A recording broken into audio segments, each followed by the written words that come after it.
Jungle.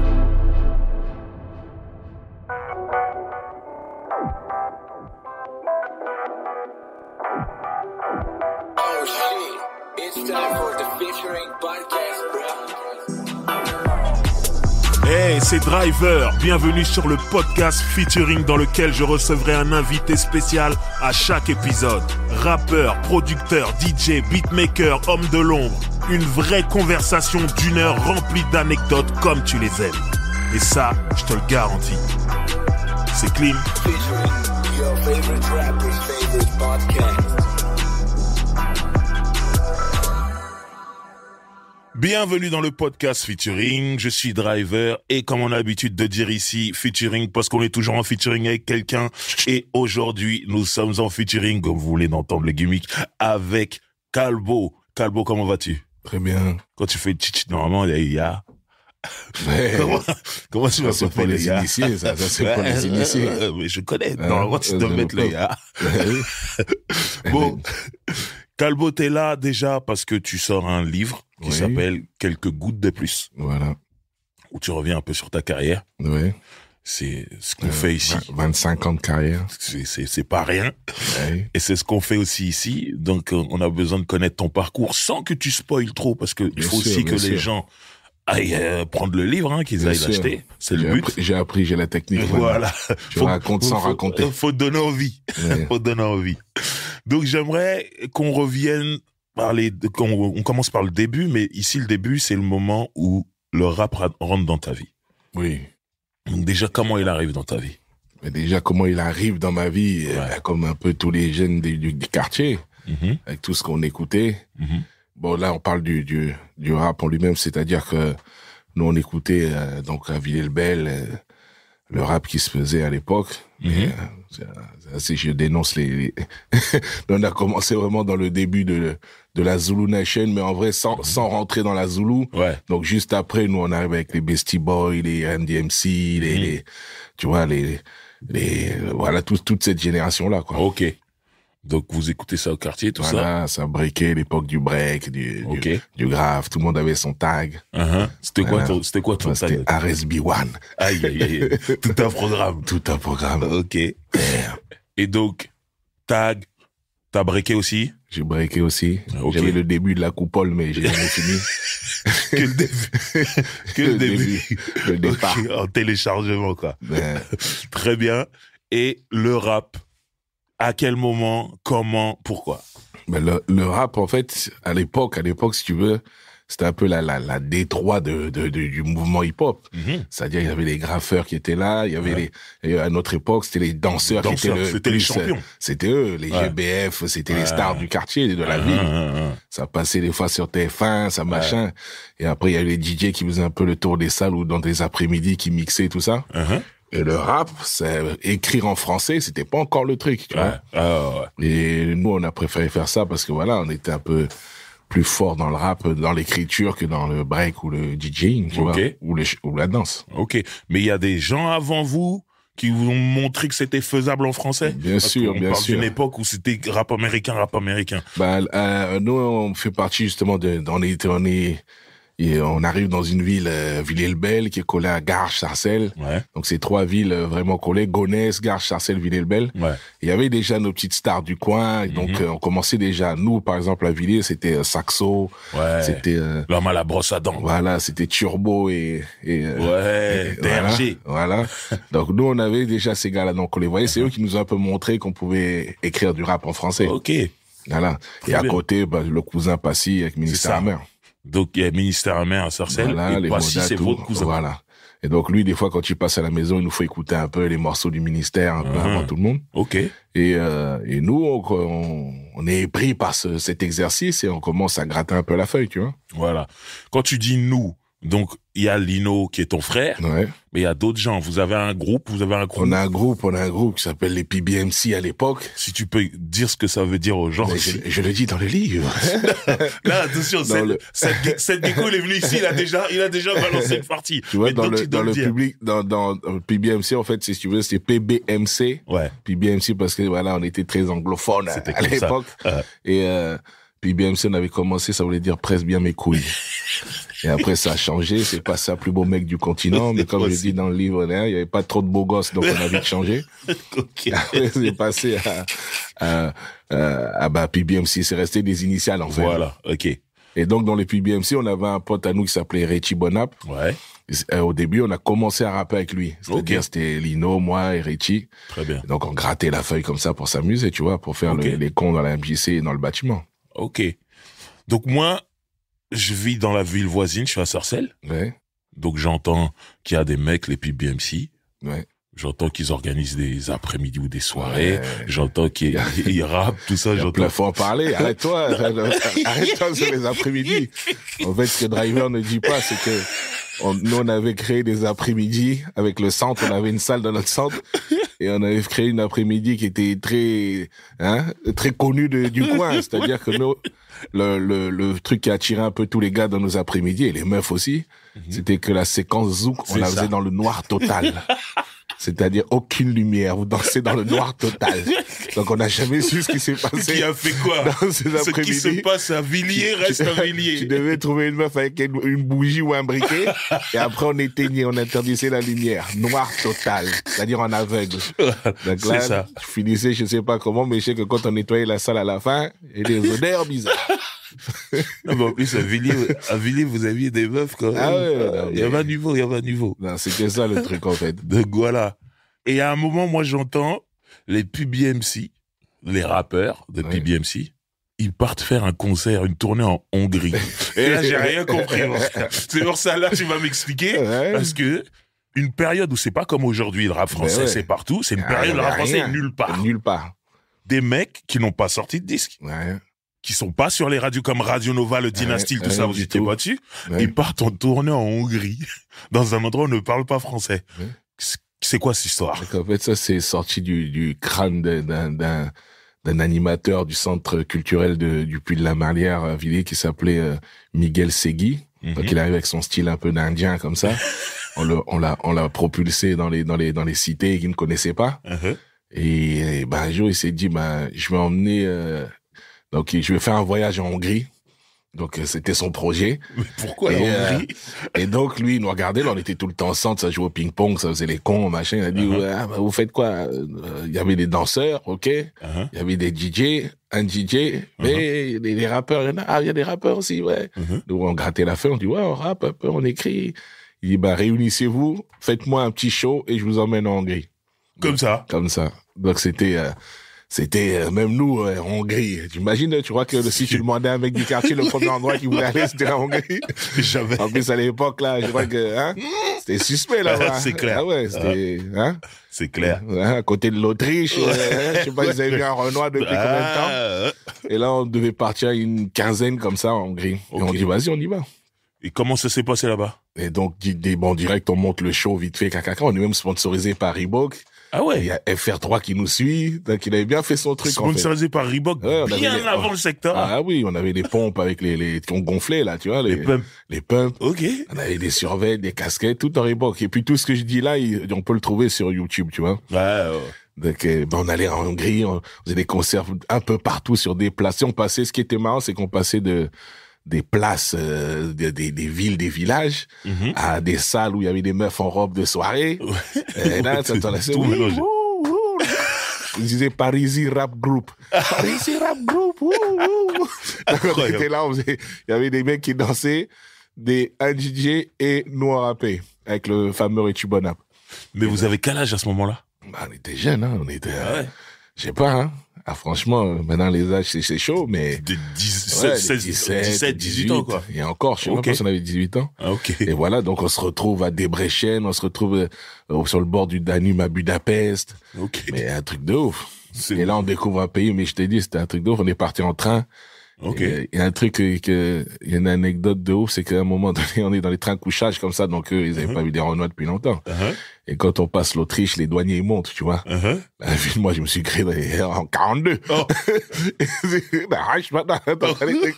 Tu vois, les douaniers arrivent, tu crois même que t'es suspect alors que t'as rien.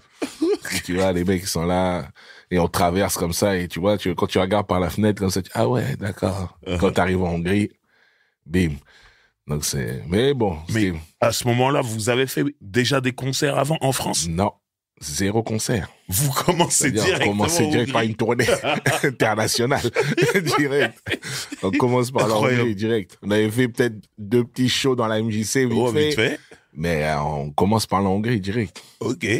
Donc, du coup, quand vous revenez de Hongrie, le bilan, c'est quoi? Est-ce que ça vous donne envie de continuer? C'est quoi? Bah ouais, justement, parce que l'organisation, mine de rien, elle était pas mal. C'est-à-dire que Ok. déjà, ça passe sur FR3. Ouais. Donc là, on dit, genre, regardez vos télés, nanana, ils voient des mecs, Paris Rap Group, des rappeurs de quartier, nanana, en Hongrie, sur le Danube, un truc de ouf. Ok. Et donc, à l'époque, c'était pas, Arsonix n'existait pas, c'était les PBMC, on était là, on a fait un que truc. Donc, un peu les stars du quartier. Mhm.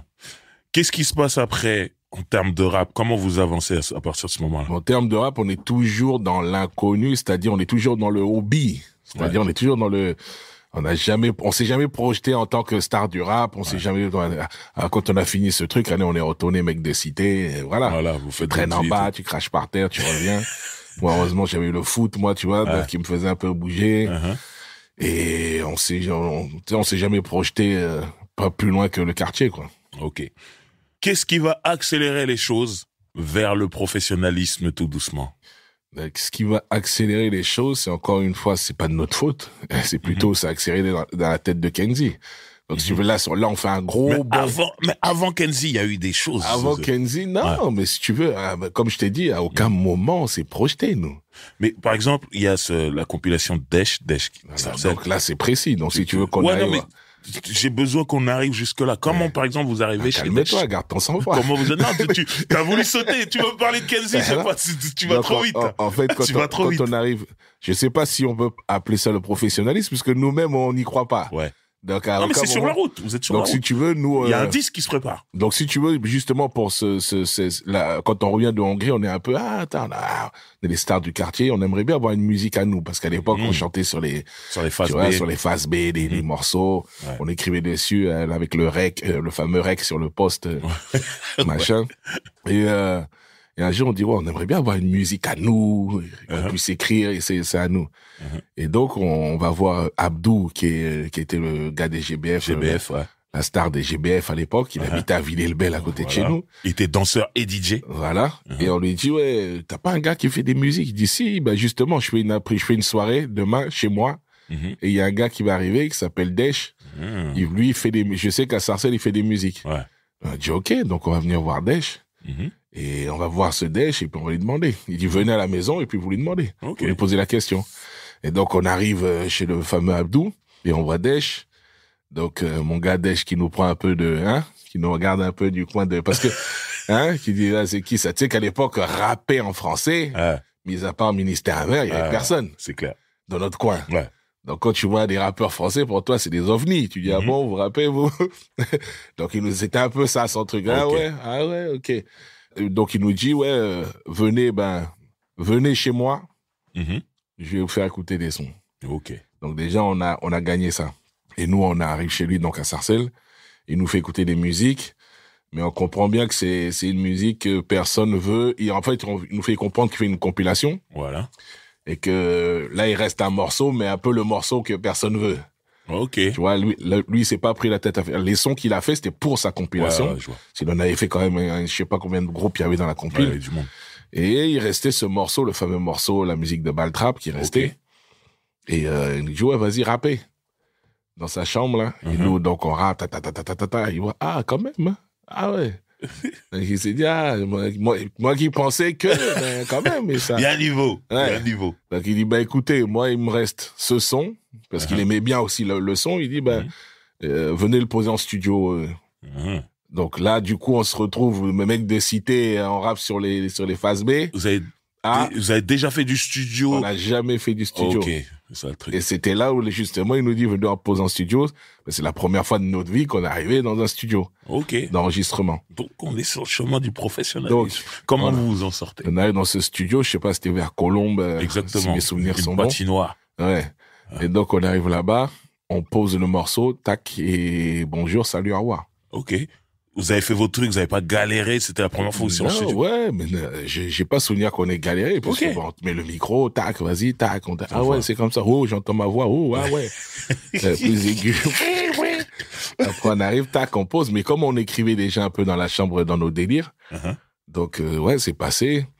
Et derrière ça, il nous dit, le lendemain, il nous appelle, c'est quoi le nom de votre groupe? On dit, merde, on n'a pas de nom de groupe. Nom de groupe, merde. Et à cette époque-là, en plus, on rappelait que tous les deux, avec Pichou, justement, le cousin. Qui vivait avec nous à la maison, qui est le fils de la sœur de ma mère, donc c'était notre frère. Vrai cousin. Ouais. Donc c'est le frère, quoi. Ça n'existait pas, cousin. Ouais. Donc là, il rappe avec nous, il avait remplacé Richie Bonap qui avait arrêté. Donc on pose ce morceau sans prétention de rien, on pose pour, bon, ok, vas-y, on pose sur le morceau.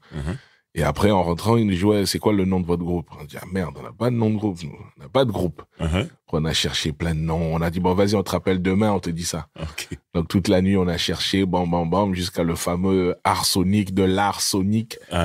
Et on dit, mais il y a un groupe qui s'appelle Raga Sonic. Ah, ça ressemble. Non. Et après, vas-y, viens, on reste sur Arsenic, le poison. T'as ça. Ouais, ça guérit, ça empoisonne, ça machin. C'est que je me rappelle d'un des noms que vous avez eu avant. Ouais, les 3T. Non, pas celui-là. Quoi? Les 3D. Les 3D. D'où dire dingue. D'où dire dingue. Je me rappelle de celui-là. Les 3D. Ouais. Non, c'est vrai, on a reçu là aussi, on était tombés dessus. Les 3D. Et c'est plus tard que je me suis rendu compte que c'était un film avec Clint Eastwood. Ouais, c'est ça. Okay. Avec les 3D, d'où, dur et dingue. Et je sais pas qui était le doux, le dur et le dingue. Mais on était tombés sur, on avait réfléchi sur ça, après on a dit, c'est trop. Et donc on s'est arrêté sur Arsenic. Ok. Voilà. Très bien. Et là, on l'appelle, on lui dit, on s'appelle Arsenic. Voilà, la compilation sort, on est en 1995. Le morceau, c'est Ball Trap. Et c'est le morceau qui a le plus de succès sur la compilation. Ouais, c'est ça. Merde. Tu vois, pas. Pour des mecs qui sont venus. Je crois que même Desch ne s'y attendait pas. Vous êtes venus sans prétention, comme ça. Voilà. Et au final, c'est le morceau de la compilation. Sans prétention, mais en réfléchissant maintenant, c'est vrai que, on avait un style bizarre déjà à l'époque. C'est-à-dire que nous, on n'écrivait pas comme tout le monde. On aimait jouer avec les mots. Ouais, voilà. Donc tu vois, c'était un peu ça. C'était le jeu des mots. On aimait bien s'amuser avec les mots, avec Lino. Mettre des mots qui se ressemblent, qui machin. Les métaphores, les trucs. Les bruitages, en plus, les chichila. Il y a du bruit, à l'époque, les gens, ils étaient très West Coast, tu vois, Sarcelles, la porte de la Chapelle, c'est très, en plus, notre coin, c'était très West Side. C'est ça. Et nous, on a avec les trois macacatalaka, mon cerveau bouyaka, stiré, abouyaka, bouyaka. C'est quoi ça? Et donc, moi, je sais que, j'ai déjà entendu justement Desch faire des interviews où justement il en parlait, mais bon, on va revenir dessus parce que c'est aussi ça qui m'a motivé à faire ce livre, tu vois. Où à l'époque, quand on l'a posé le morceau, mais vraiment, même nous-mêmes, on n'y croyait pas. Donc qui d'autre à côté va croire? Personne n'y croyait. On l'a posé comme ça sans prétention. Après salut, même le nom Arsenic, on l'a dit on s'appelle Arsenic. Après on s'est jamais dit bon maintenant on va faire des... C'était, il fallait un nom pour le projet de Desch. Un nom pour le projet de Desch. Il a envoyé un photographe au quartier. On a dit ok, on a mis nos survêtements Lacoste parce qu'on s'habillait déjà en Lacoste. On est descendu, je vous fais la photo, vas-y, on descend dans le hall, devant la porte du bâtiment. C'est fini, salut, au revoir, ciao. Vous reprenez votre journée normale. Voilà. Ok. Donc, Ball Trap explose, tiré de la compilation L'art d'utiliser son savoir de Desch. Quand j'ai explosé dans le milieu. Et là, qu'est-ce qui se passe avec Kenzie? Comment il rentre dans l'histoire? Parce que je sais que c'est un peu à cette période-là. Mais tu me fais bien de me poser la question. Aujourd'hui, on va vraiment... Tu vois, ce bouquin, là, c'est comme ton émission. C'est-à-dire, maintenant, là, c'est l'histoire racontée par celui qui l'a vécu. Exactement.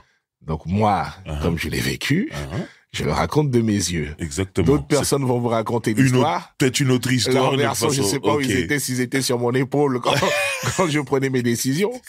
Mais là, c'est raconté par le gars. Voilà. Et donc, la vérité, c'est que nous, donc comme on dit sans prétention et machin, Kenzie, lui, il écoute donc la compile de Desch, et lui, il chill tout de suite sur notre kung-fu, tu vois. Ok.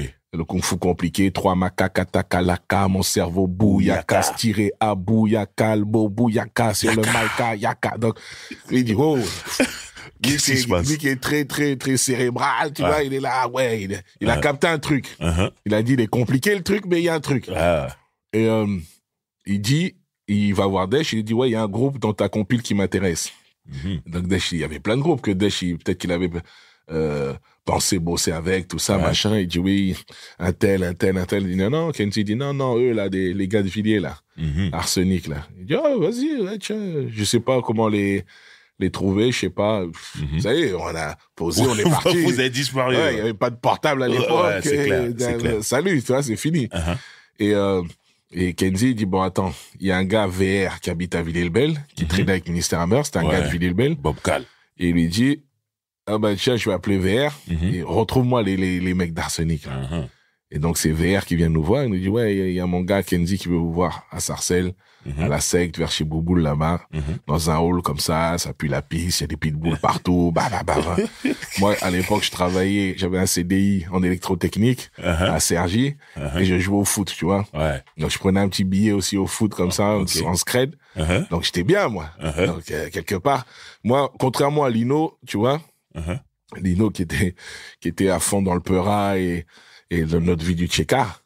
Moi, malgré ma vie du tchékard, j'avais le foot, j'avais le travail, donc j'étais un peu, c'était pas mon problème. De temps en temps, on te voyait pas, t'étais ailleurs. Voilà. Je bougeais du tchékard, je revenais, les gars étaient encore là, on faisait nos queues ok. Et donc, mais j'avais vraiment, encore moins que Lino, j'ai le rap, c'était, dès que j'ai le temps. Voilà. Et donc, quand on va voir le Kenzie, le fameux Kenzie, on y va sur la pointe des pieds. Moi, personnellement, je vais à reculons. Mais on y va. On va le voir dans le hall et il nous raconte, Kenzie, waouh.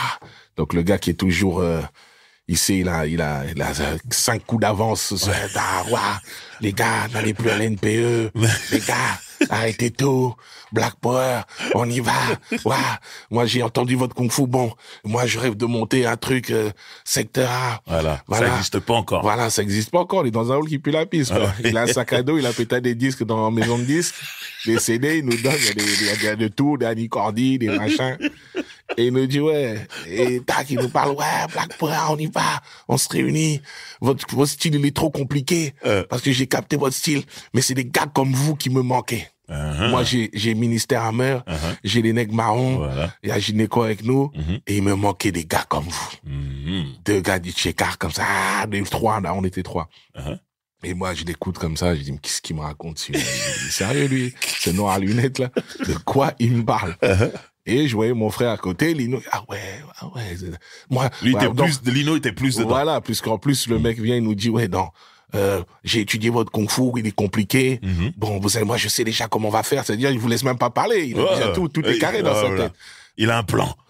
Vous allez faire des compiles, vous allez chanter dans les albums des autres qui vont sortir avant vous. Vous allez habituer l'auditeur à écouter votre kung fu. Et dans 3 ans, vous faites un album, vous niquez tout. Bim. Et on monte secteur A. Bon. Vous venez ou pas? Il vous dit tout ça lors du premier rendez-vous. Tout était carré dans sa tête, tout était bam. Et on n'avait rien à l'époque. Lui-même n'avait rien. C'est un truc de fou. Mais moi, ce qui m'intéresse là, c'est toi. Tu me dis, toi, tu vas à ce rendez-vous à reculons. Tu me dis, Lino, il boit un peu plus les paroles de Kenzie que toi, tu ne les bois. Qu'est-ce qui fait moi, tu vois, encore une fois, c'est ma vision à moi. C'est ce que bien sûr. Et que je connais. Mais c'est ça qui m'intéresse là. Moi, ce que je connais justement, que mon frère vraiment, c'est mon frère Guaca. Donc, il nous met dedans, il nous met dans le rap à fond, il était à fond, Carrie, LA, donc lui, il était en avance, il ramenait les compiles, des Carrie, tout ça, on l'écoutait. Et Lino était à fond aussi dans le truc où il allait même aller loin, étudier les trucs, aller fond, l'histoire du queutru. Et moi, j'écoutais le rap, je kiffais le rap, mais j'étais moins à fond que le frangin. Donc, je savais que le discours que Kenzie tenait, ça l'intéressait plus, tu vois. Là, je disais, demain, je dois aller bosser. Et j'ai match, de quoi il parle. Voilà. Vas-y, finis ton queutru. C'est ça. Et donc, dans son truc qui était après, faut dire la vérité, Kenzie, il est très, très, très convaincant. Non, mais voilà, moi, c'est ça que je veux savoir. Toi, à quel moment il t'a convaincu, toi? Là où il me convainc, c'est dans les yeux de mon ref, déjà. Donc, déjà, je vois, et puis j'écoute. Puis, ce qu'il dit, c'est pas con. Moi, je me lève tous les jours pour aller taffer. Là, le gars dit, arrêtez. Venez, on y va. Et puis, c'était beau ce qu'il disait en même temps. Nous, quand tu sors du tchékard, le rap, c'est le 3e queutru, donc tu es même pas dedans. Tu peux même pas rentrer à la maison et dire à maman, je veux faire du rap. Mais quoi? De quoi tu me parles? C'est clair. De quoi tu me parles? C'est clair. Toi, tu travailles, il est déjà fier que tu me glisses un yébi à la fin du mois. Toi, tu vas me dire, je veux faire du rap, j'arrête. Et donc, derrière ça, je dis, vas-y. À l'époque, il y avait pas de crise, il y avait pas de machin. Trouver un taf, ça pouvait se trouver pour les gars qui étaient ambitieux. Et donc je dis bah vas-y, ça a l'air bien son queutru, vas-y on tente l'aventure, vas-y. Ok. Pour accompagner le ref, vas-y on y va. Mhm. On va pas aller, on va tenter cette aventure. Et là, on est, si je me Comme si souviens je dis, bien, il me demande de mettre un tapis sans regarder mes cartes. Vas-y tapis. Je regarde direct. après. Tu m'as convaincu C'est ça. toi. C'est- Le gars dit je Tu sens vas. que t'as des belles cartes. Tu vas. Vas-y. Et il me semble que là, on est dans la période où le premier album de Gynéco, première consultation, est en train de se faire, en train de se préparer. Ouais. C'est à cette période-là que vous roulez avec Ouais. Kenzie, hein? Ouais. Ok. Comment ça se fait que vous n'êtes pas sur l'album? Bah, Je me parce suis que toujours juste- posé la question. bah, parce que justement, on n'était pas du tout dans le... Nous, on arrive, mais là, je peux pas vraiment te répondre à ça, puisque Ouais. nous, quand on arrive, on sait même pas qui est gynéco, on sait même Ouais. pas tout ça. Ok. Nous, on arrive de Villiers, il y a un mec de Garches qui nous parle. Voilà. Et qui nous dit, les gars, je vais vous tenir au courant. Mhm. Moi, est-ce que vous roulez avec moi déjà? Ouais. On a dit, vas-y, on y va. Ok. Et donc, à partir de ça, on y va. Donc, tout se passe dans la tête de Kenzie à ce moment-là. Mhm. Vous assistez à l'enregistrement de première consultation ou pas? Non. Ok. Quand vous entendez l'album, Ouais. vous sentez qu'il va tout péter ou pas? Non. Parce qu'à l'époque, si tu veux, tout péter, là, ça n'existait même pas dans les termes des gens. C'est ça qu'il faut comprendre. Il y avait Solar, Quand tu remets les gens... NTM, IAM, Voilà, c'est tout. et c'est voilà. Et nous, on s'imaginait même pas à la télé, on s'imaginait Ah. même pas en radio. Ah. C'était Ok. inaccessible, ça, pour nous. Nous, on était juste dans le... Tout ce qui nous arrivait, c'était que du « ah bon, ah bon, Ouais. ah ouais Ok. Le premier truc que vous sortez ». Ouais, sous Kenzie Manager et tout, ouais. c'est quoi? C'est L'on compile, l'enfer Hostile. remonte à la surface. Voilà. Ouais, hostile. Ouais. Ok, l'enfer remonte à la surface. Donc, faut savoir qu'en fait, nous, en tant qu'artistes, on était même pas artistes, encore une fois, vous avez bien compris qu'on ne se considérait pas comme tel, mais Ouais. on attendait les ordres du grand pop. Donc, le grand pop. Le gars qui avait tout dans sa tête, qui disait, bon, là, il y a une compile. En fait, c'est comme s'il nous envoyait en mission comme l'agence touriste, quoi. C'est Il ça. disait, bon, là, il y a une C'est mission. ça, faut aller là-bas. Il y a une compile, faut la niquer. Lui, il avait déjà ses bis avec sûrement les maisons de disques, les hostiles, les machins. Et après, plus tard, j'apprendrai que, mais ça, c'est plus tard, que il avait réussi à négocier, notre signature. Mhm. Mais après, bien sûr, c'est compile. Bien sûr. Chez Hostile, justement, de label, Ouais. avec Benjamin Chubanich, Mhm. en lui disant, Benjamin voulait signer Ministère amer et pas Arsenic. Mhm. Il a dit, mais Kenji l'a convaincu, mais t'es con. Eux, c'est l'avenir. Eux, c'est le machin. Donc, C'est incroyable ce que tu dis. si tu prends Ministère, Mhm. tu prends Arsenic. Mhm. Et donc, il nous prend un peu, il nous prend par défaut. Ok. En disant, bon, eux, vas-y, leur style, là, c'est compliqué. Waouh, waouh. Techniquement, allez, si j'arrive à en vendre 30 000, je suis content. Putain. Si j'arrive à en vendre 30 000, je suis content. Après, c'est pas fou ce qu'il dit. Ben oui. Parce qu'on va pas se mentir, Oui. sur le papier, Arsenic, c'est pas un truc grand public Ben non, ou quoi. c'est même underground. C'est difficile à travailler sur le papier. Quand on balance dans Hostile, encore une fois, maléfice, rap, pyromane, style, frappe au style comme un scorpion, morpion, t'es déjà mort, fion, Fion, alerte, alerte. j'augmente mon scorpion, dans mon jeu, t'es mis en échec, je choque les bons chics et chaque MC qui suce aussi sec pour toucher l'échec. Donc, tu vois, quand tu entends ça, C'est pas tout le monde tu qui peut dis, je vais répéter. pas, bah oui. Ouais. Donc tu te dis pas, mais je vais Ouais. vendre des masses. C'est Donc vrai. il est un peu dans son truc. C'est Non. vrai. Et lui, Kenzie, qui est convaincu de son truc, il dit, si j'habitue les gens, il dit, lui, il a son plan dans la tête. Kenzie. Ah ouais. Nous, on sait pas. À chaque compile, on nous dit, allez-y, tuez. Donc, on reste dans notre style très sombre, tes machins avec des... Tu te rappelles de l'enregistrement de ce morceau? Non, je me rappelle pas de l'enregistrement. Parce que moi, de ce j'ai une morceau. question. Est-ce que c'était prévu le couplet que Lino il rajoute à la fin du morceau? Ou c'est une idée que vous avez eue?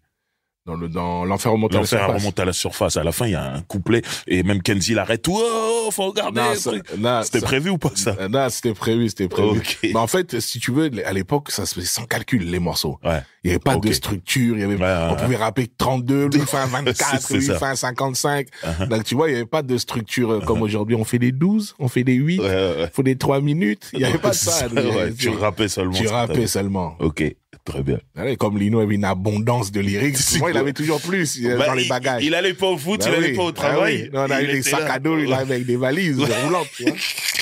Ben, c'était ça, son fluide était... Normal.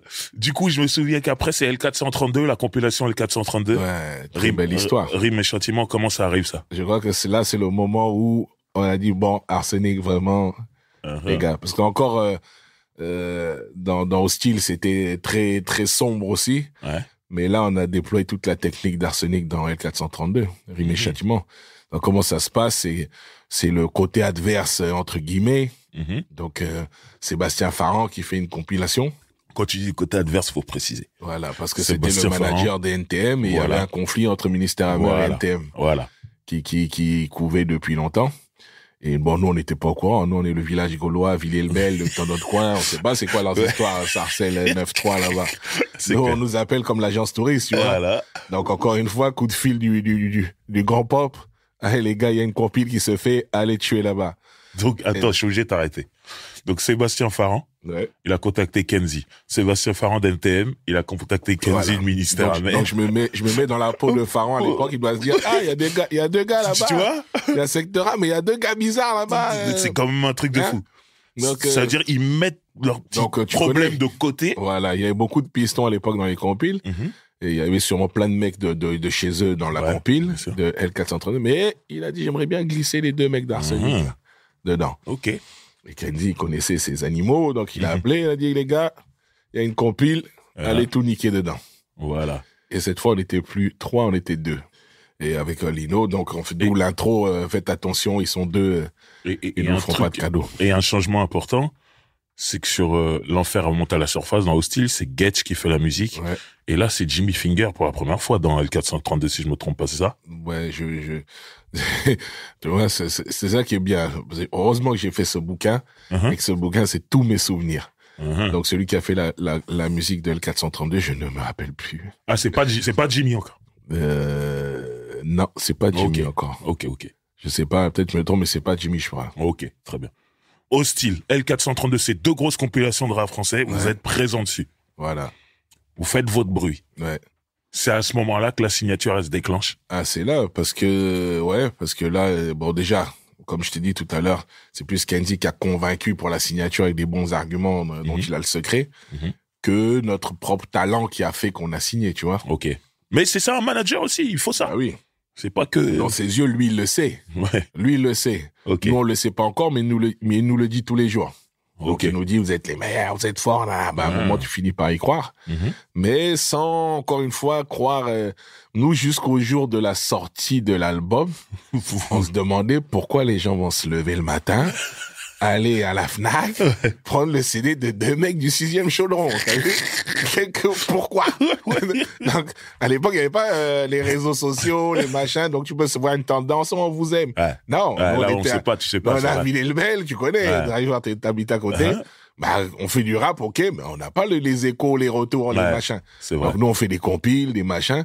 Et quand on nous dit, ouais, il nous avait dit, lui, mais quand même, le repère, c'était dans les magazines SP Ouais. de l'époque. Mhm. Lui disait, on fera un album le jour où le public le demandera. Et un jour, dans je sais plus quel magazine, il y a eu cette phrase, à quand l'album d'Arsenic? Ah. Après toutes ces compiles, justement, Ouais. 432, bam. Ok, waouh, Arsenic, waouh, mais à quand l'album d'Arsenic? Et là, ouf. il a dit, on est prêt. Je sais plus, j'ai du mal à situer ce morceau dans le temps, mais le morceau que vous faites avec Lunatic pour Sang d'encre, Ouais. il est avant le premier album ou après? Après le premier album. Après. Ouais. Ok. Ça aussi, ça a été mythique. On va avancer chronologiquement. Donc, l'album, Ouais. quelques gouttes suffisent. Ouais. L'enregistrement déjà. Comment ça se passe? L'enregistrement, C'est la fête, c'est laborieux, c'est la fête. c'est la fête. Non, ben là, déjà, on commence à se dire, déjà, putain, on fait du rap. Waouh, ça avance, il y a des Vous compiles. avez un contrat, vous Il y a avez touché des- une avance. Ouais. Donc tu peux abandonner ton boulot Ouais. en Donc, en fait, électrotechnique. on se rend compte que tout ce que le noir à lunettes a dit, C'est en train de se concrétiser. ça se concrétise petit à petit. Mhm. On y va doucement, mais sûrement, tu vois. Et donc, quand on arrive au studio, il nous dit, ouais, vas-y, on fait l'album. Il nous met d'abord dans un studio pas loin d'ici, en plus, le cirque d'hiver, là, Mhm. vers République. Et donc, on est là, on fait, mais ça se transforme vite en MJC, tu vois. Le gars dit, ah, les gars, vous êtes où? Ah, vous êtes là, j'arrive. Le gars, il arrive, ils sont 5. Ah, Donc, alors là, ça discute, nanana, avant de rapper, avant d'écrire. Bah, il y a du poulet, il y a des machins, il y a des pits, il y a de la 8-6, il y a des machins. Ça parle, les jours passent, nous, on a plein de morceaux à faire, donc on est là, free, tranquille. Et ça dure 2-3 jours comme ça. Et quand Kenzie mais tant bien que mal, on arrive à faire des morceaux. Ok. Parce qu'en fait, c'est notre environnement. Ouais. On vient de la MJC. C'est normal, en vrai. On vient de mecs en groupe. On était toujours une vingtaine au bas du quartier. C'est ça. Donc ça nous dérange pas plus que ça. Ouais. C'est plus l'ingé peut-être qui est parti se plaindre en scred quand il avait du poulet qui sautait dans son dos. Ou un yinche qui va le croquer le mollet. Ou du coca renversé sur la console. Et c'est lui qui faisait un peu les retours en scred. Ouais. Non, mais t'as vu, là. Mais nous, ça nous dérangeait pas, tu vois. Okay. Mais là, Kenzie a dit, non, si on veut commencer à être sérieux et faire les trucs sérieusement, je dois pas les laisser à Paname. C'est pas possible. Il pourra rien y faire comme ça. Quand vous êtes où? On est dans le studio, bam, les gars, ils arrivent. Ils écoutent les morceaux, ils sont pleins. Je me rappelle, il y a la vitre, tu vois des gens passer, des gens de dos, en train de épaules. Tu vois un yinche, tu vois, de tout. Et donc, il a dit non, faut que je les délocalise. Donc, il a dit, allez, tout le monde à Toulouse, Blagnac, Polygone. Allez, Jimmy Finger va avec eux. Vous avez besoin d'une chorus. Allez, Sissi Melody va avec eux. Tac, il y a l'ingé. Il y a une maison, piscine, vos chambres, une cuisinière. Vous restez là, vous ressortez avec l'album. Ok, super. Bon, on va pas raconter la rencontre avec Jimmy Finger, à moins qu'elle soit différente, parce qu'on a reçu Jimmy ici, il nous a raconté, mais je pense que vous allez être d'accord sur ça. Donc, si vous voulez savoir, écoutez l'épisode avec Jimmy Finger. Et du coup, Jimmy Finger va être le producteur principal de l'album. Je crois, il y a le morceau avec Passy qui est fait par Chris Prolific. Peut-être je vais rajouter un truc peut-être dans le truc de Jimmy Finger quand même, pour établir de mon vaisseau à moi, bien sûr. Ok, on est là. Où est la caméra numéro 1 de mon vaisseau. Ok. Donc Pichou nous dit il connaît Jimmy Finger, nanani. On va le voir dans son studio. Il était ce qu'il nous a dit vers Porte d'Orléans là-bas. Je vais le voir et il était pas trop chaud. Tu vois, il était pas trop chaud, faut dire la vérité. Il était pas trop chaud, fallait le convaincre, en fait. Et là, quand moi j'ai réussi à le convaincre en lui disant, écoute, lui, en gros, il nous disait, il a des groupes, t'as vu, il fait des trucs pour des groupes locaux, là, des groupes de son coin. Et moi, je lui ai dit, mais, bien sûr, continue à faire tes trucs pour tes gars, mais nous, on aime bien ce qu'il fait, ça touche, machin. Et nous, on a un projet, c'est faire un album entier. Et avec l'armada qu'on a, normalement, ça devrait marcher. Et imagine si tu fais des sons pour un album qui marche, quand tu reviendrais aider tes gars, tu viendrais avec un blaze. Donc, viens avec nous dans l'aventure, comme Kenzie savait le faire. Viens avec nous et peut-être que quand tu reviendras, ce sera encore plus beau pour tes gars. C'est clair. Et voilà comment il a suivi l'aventure. Ok. T'as réussi à le convaincre. C'était toi le Kenzie cette fois-ci. Voilà. Et puis, je pense qu'on était avec Lino, on l'a convaincu là-dessus. Ok. Donc, il va faire quasiment tout l'album. Je crois qu'il y a un morceau qui fait pas. C'est le morceau avec Passy. C'est Chris Prolific, si je me souviens. Voilà. Donc, cet album-là sort. Moi, je me souviens, le premier single qui se retrouve à la radio, c'est Je boxe avec les mots. Et c'est important de resituer le contexte du rap français à ce moment-là. Ce morceau ne ressemble pas à un single radio. C'est même pas un single. Ça n'a rien à voir. C'est important. C'est-à-dire, moi, quand je l'entends, je dis, mais pourquoi? Pourquoi? Mais déjà, à l'époque, comme tu dis, faut resituer un peu le contexte. Nous, on savait pas c'était quoi un single. C'est quoi un single? On sait pas. Et après, à plus tard, tu te rends compte que les singles, en vrai, c'est le morceau léger qui passe bien. C'est ça, le plus léger de l'album. Que si tu le matraques, tout le monde va le chantonner. Si t'as une chanteuse ou un chanteur au refrain, c'est mieux. Et nous, boxe avec les héros, c'était brut de pomme, de décoffrage. Avec des structures assez spéciales. Et l'anecdote, c'est que quand Bouno, il écoute la maquette, il veut passer la maquette. Mais non. Et il dit, là, dans son truc, il tremble. Là, je sais pas. Et il dit, non, il faut passer la maquette. Lui-même, ça lui fait un changement dans sa tête. C'est quoi ça? Il a pas ça dans sa playlist. C'est quoi ça? Boxe avec les mots, boxe. Vas-y, je veux passer ça. Et donc, c'est lui qui tombe amoureux de ce morceau et voilà, on lui donne ce morceau. Donc, c'est lui qui décide de matraquer ce morceau-là d'entrée. Il voulait ce morceau. C'est fou. Je sais pas, quand il a écouté, ça lui a fait bam bam. Je sais pas si elle a boxé. Ok. Il voulait ce morceau. Et avec du recul sur ce morceau, quand t'entends beaucoup de gens reprendre ta phrase qui prétend faire du rap sans prendre position, qu'est-ce que ça te fait? Rien du tout. T'en as rien à foutre. Rien à foutre. Sauf quand on me dit, c'est la phrase de Youssoupha. Je dis, t'es con, toi. Regarde les dates avant de me parler. À ce moment-là, Youssoupha te reprend. Mais c'est ouf parce que quand t'écris ça, c'est juste tu le penses. Non, mais c'est ce qu'on pensait avec mon frère. Tu vois, on était très à deux et on écrivait ensemble et voilà. Qui prétend faire du rap sans prendre position, ça veut dire ce que ça veut dire. Ouais. On m'a encore posé la question hier. Et ça veut dire ce que ça veut dire. Pour nous, c'était l'essence du rap. L'essence du rap, c'était avant d'être festif, avant de bouger ton cul, il fallait prendre position. Ouais. Et ça servait à ça. Cette phrase est reprise. Il y a Affaire de famille, le morceau avec Doc Gynéco, qui sera le deuxième single. Ouais. Donc Doc Gynéco est une superstar à ce moment-là.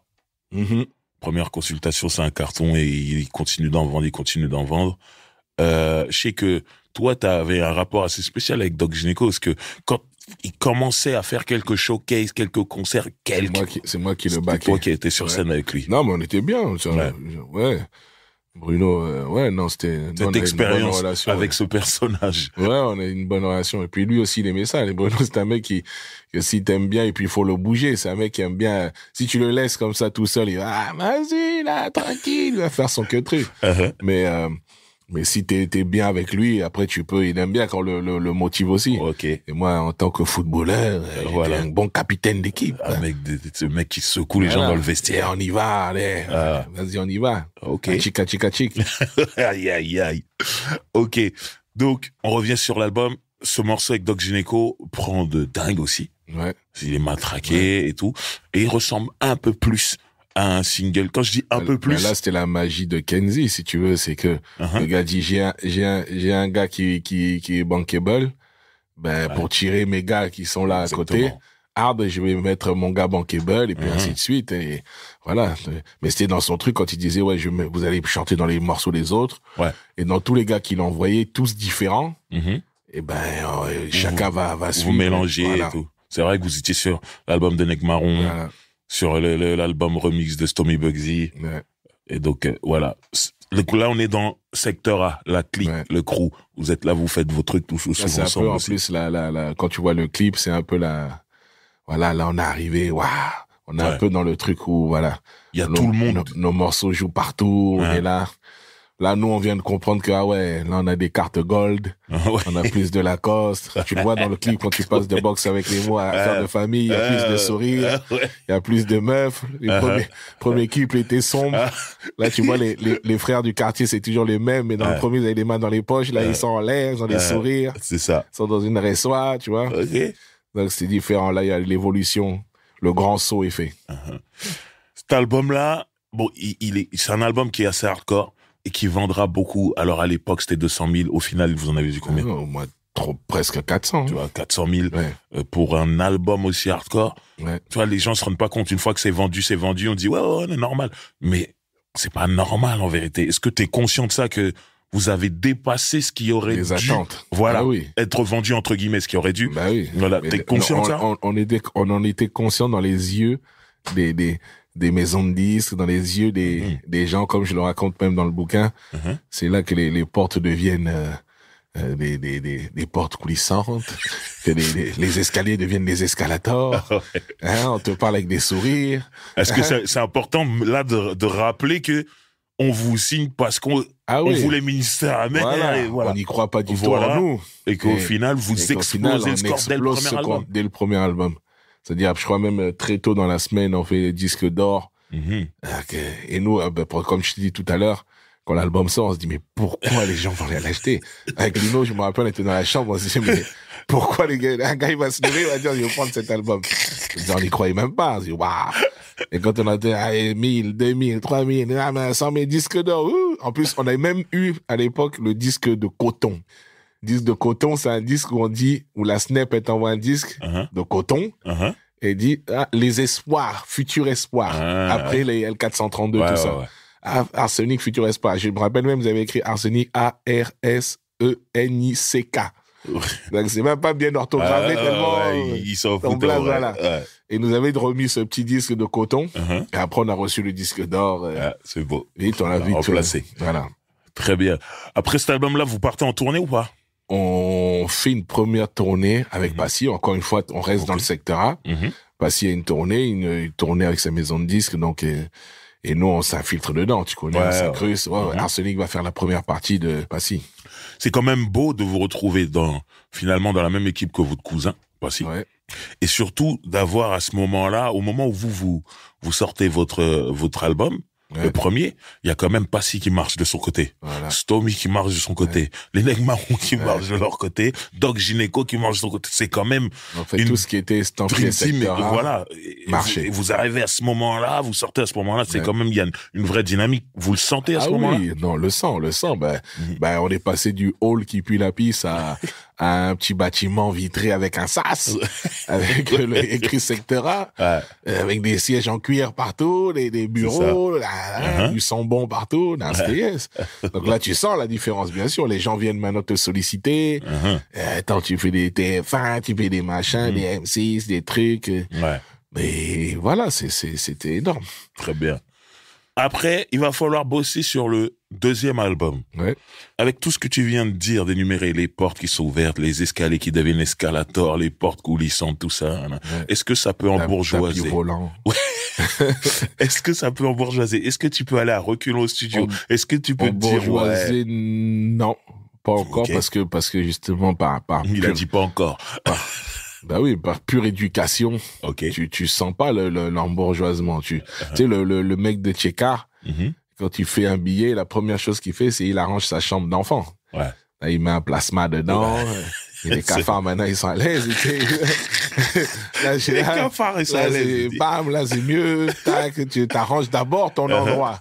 Là, tu pourrais déménager, mais non, c'est pas ton premier réflexe. C'est que t'es au 6e chaudron, mais t'es superstar dans le ghetto. Voilà, tu veux que ce soit beau. Là, t'es beau gosse, mais dans ton check-out. C'est ça. Voilà. Donc, du coup, t'as même pas le temps de t'embourgeoiser en vrai. Parce que quand tu sors de ta chambre. Il y a toujours ta mère qui te dit, bon, je vais faire des courses à Saint-Denis, viens prendre le caddie. Là, tu tires les poulets. Et ça, ils s'en foutent d'Arsenic. La réalité. Là, t'es là, c'est calme. T'es là avec un caddie plein de poulets. Oh, c'est ça. Donc, t'es personne.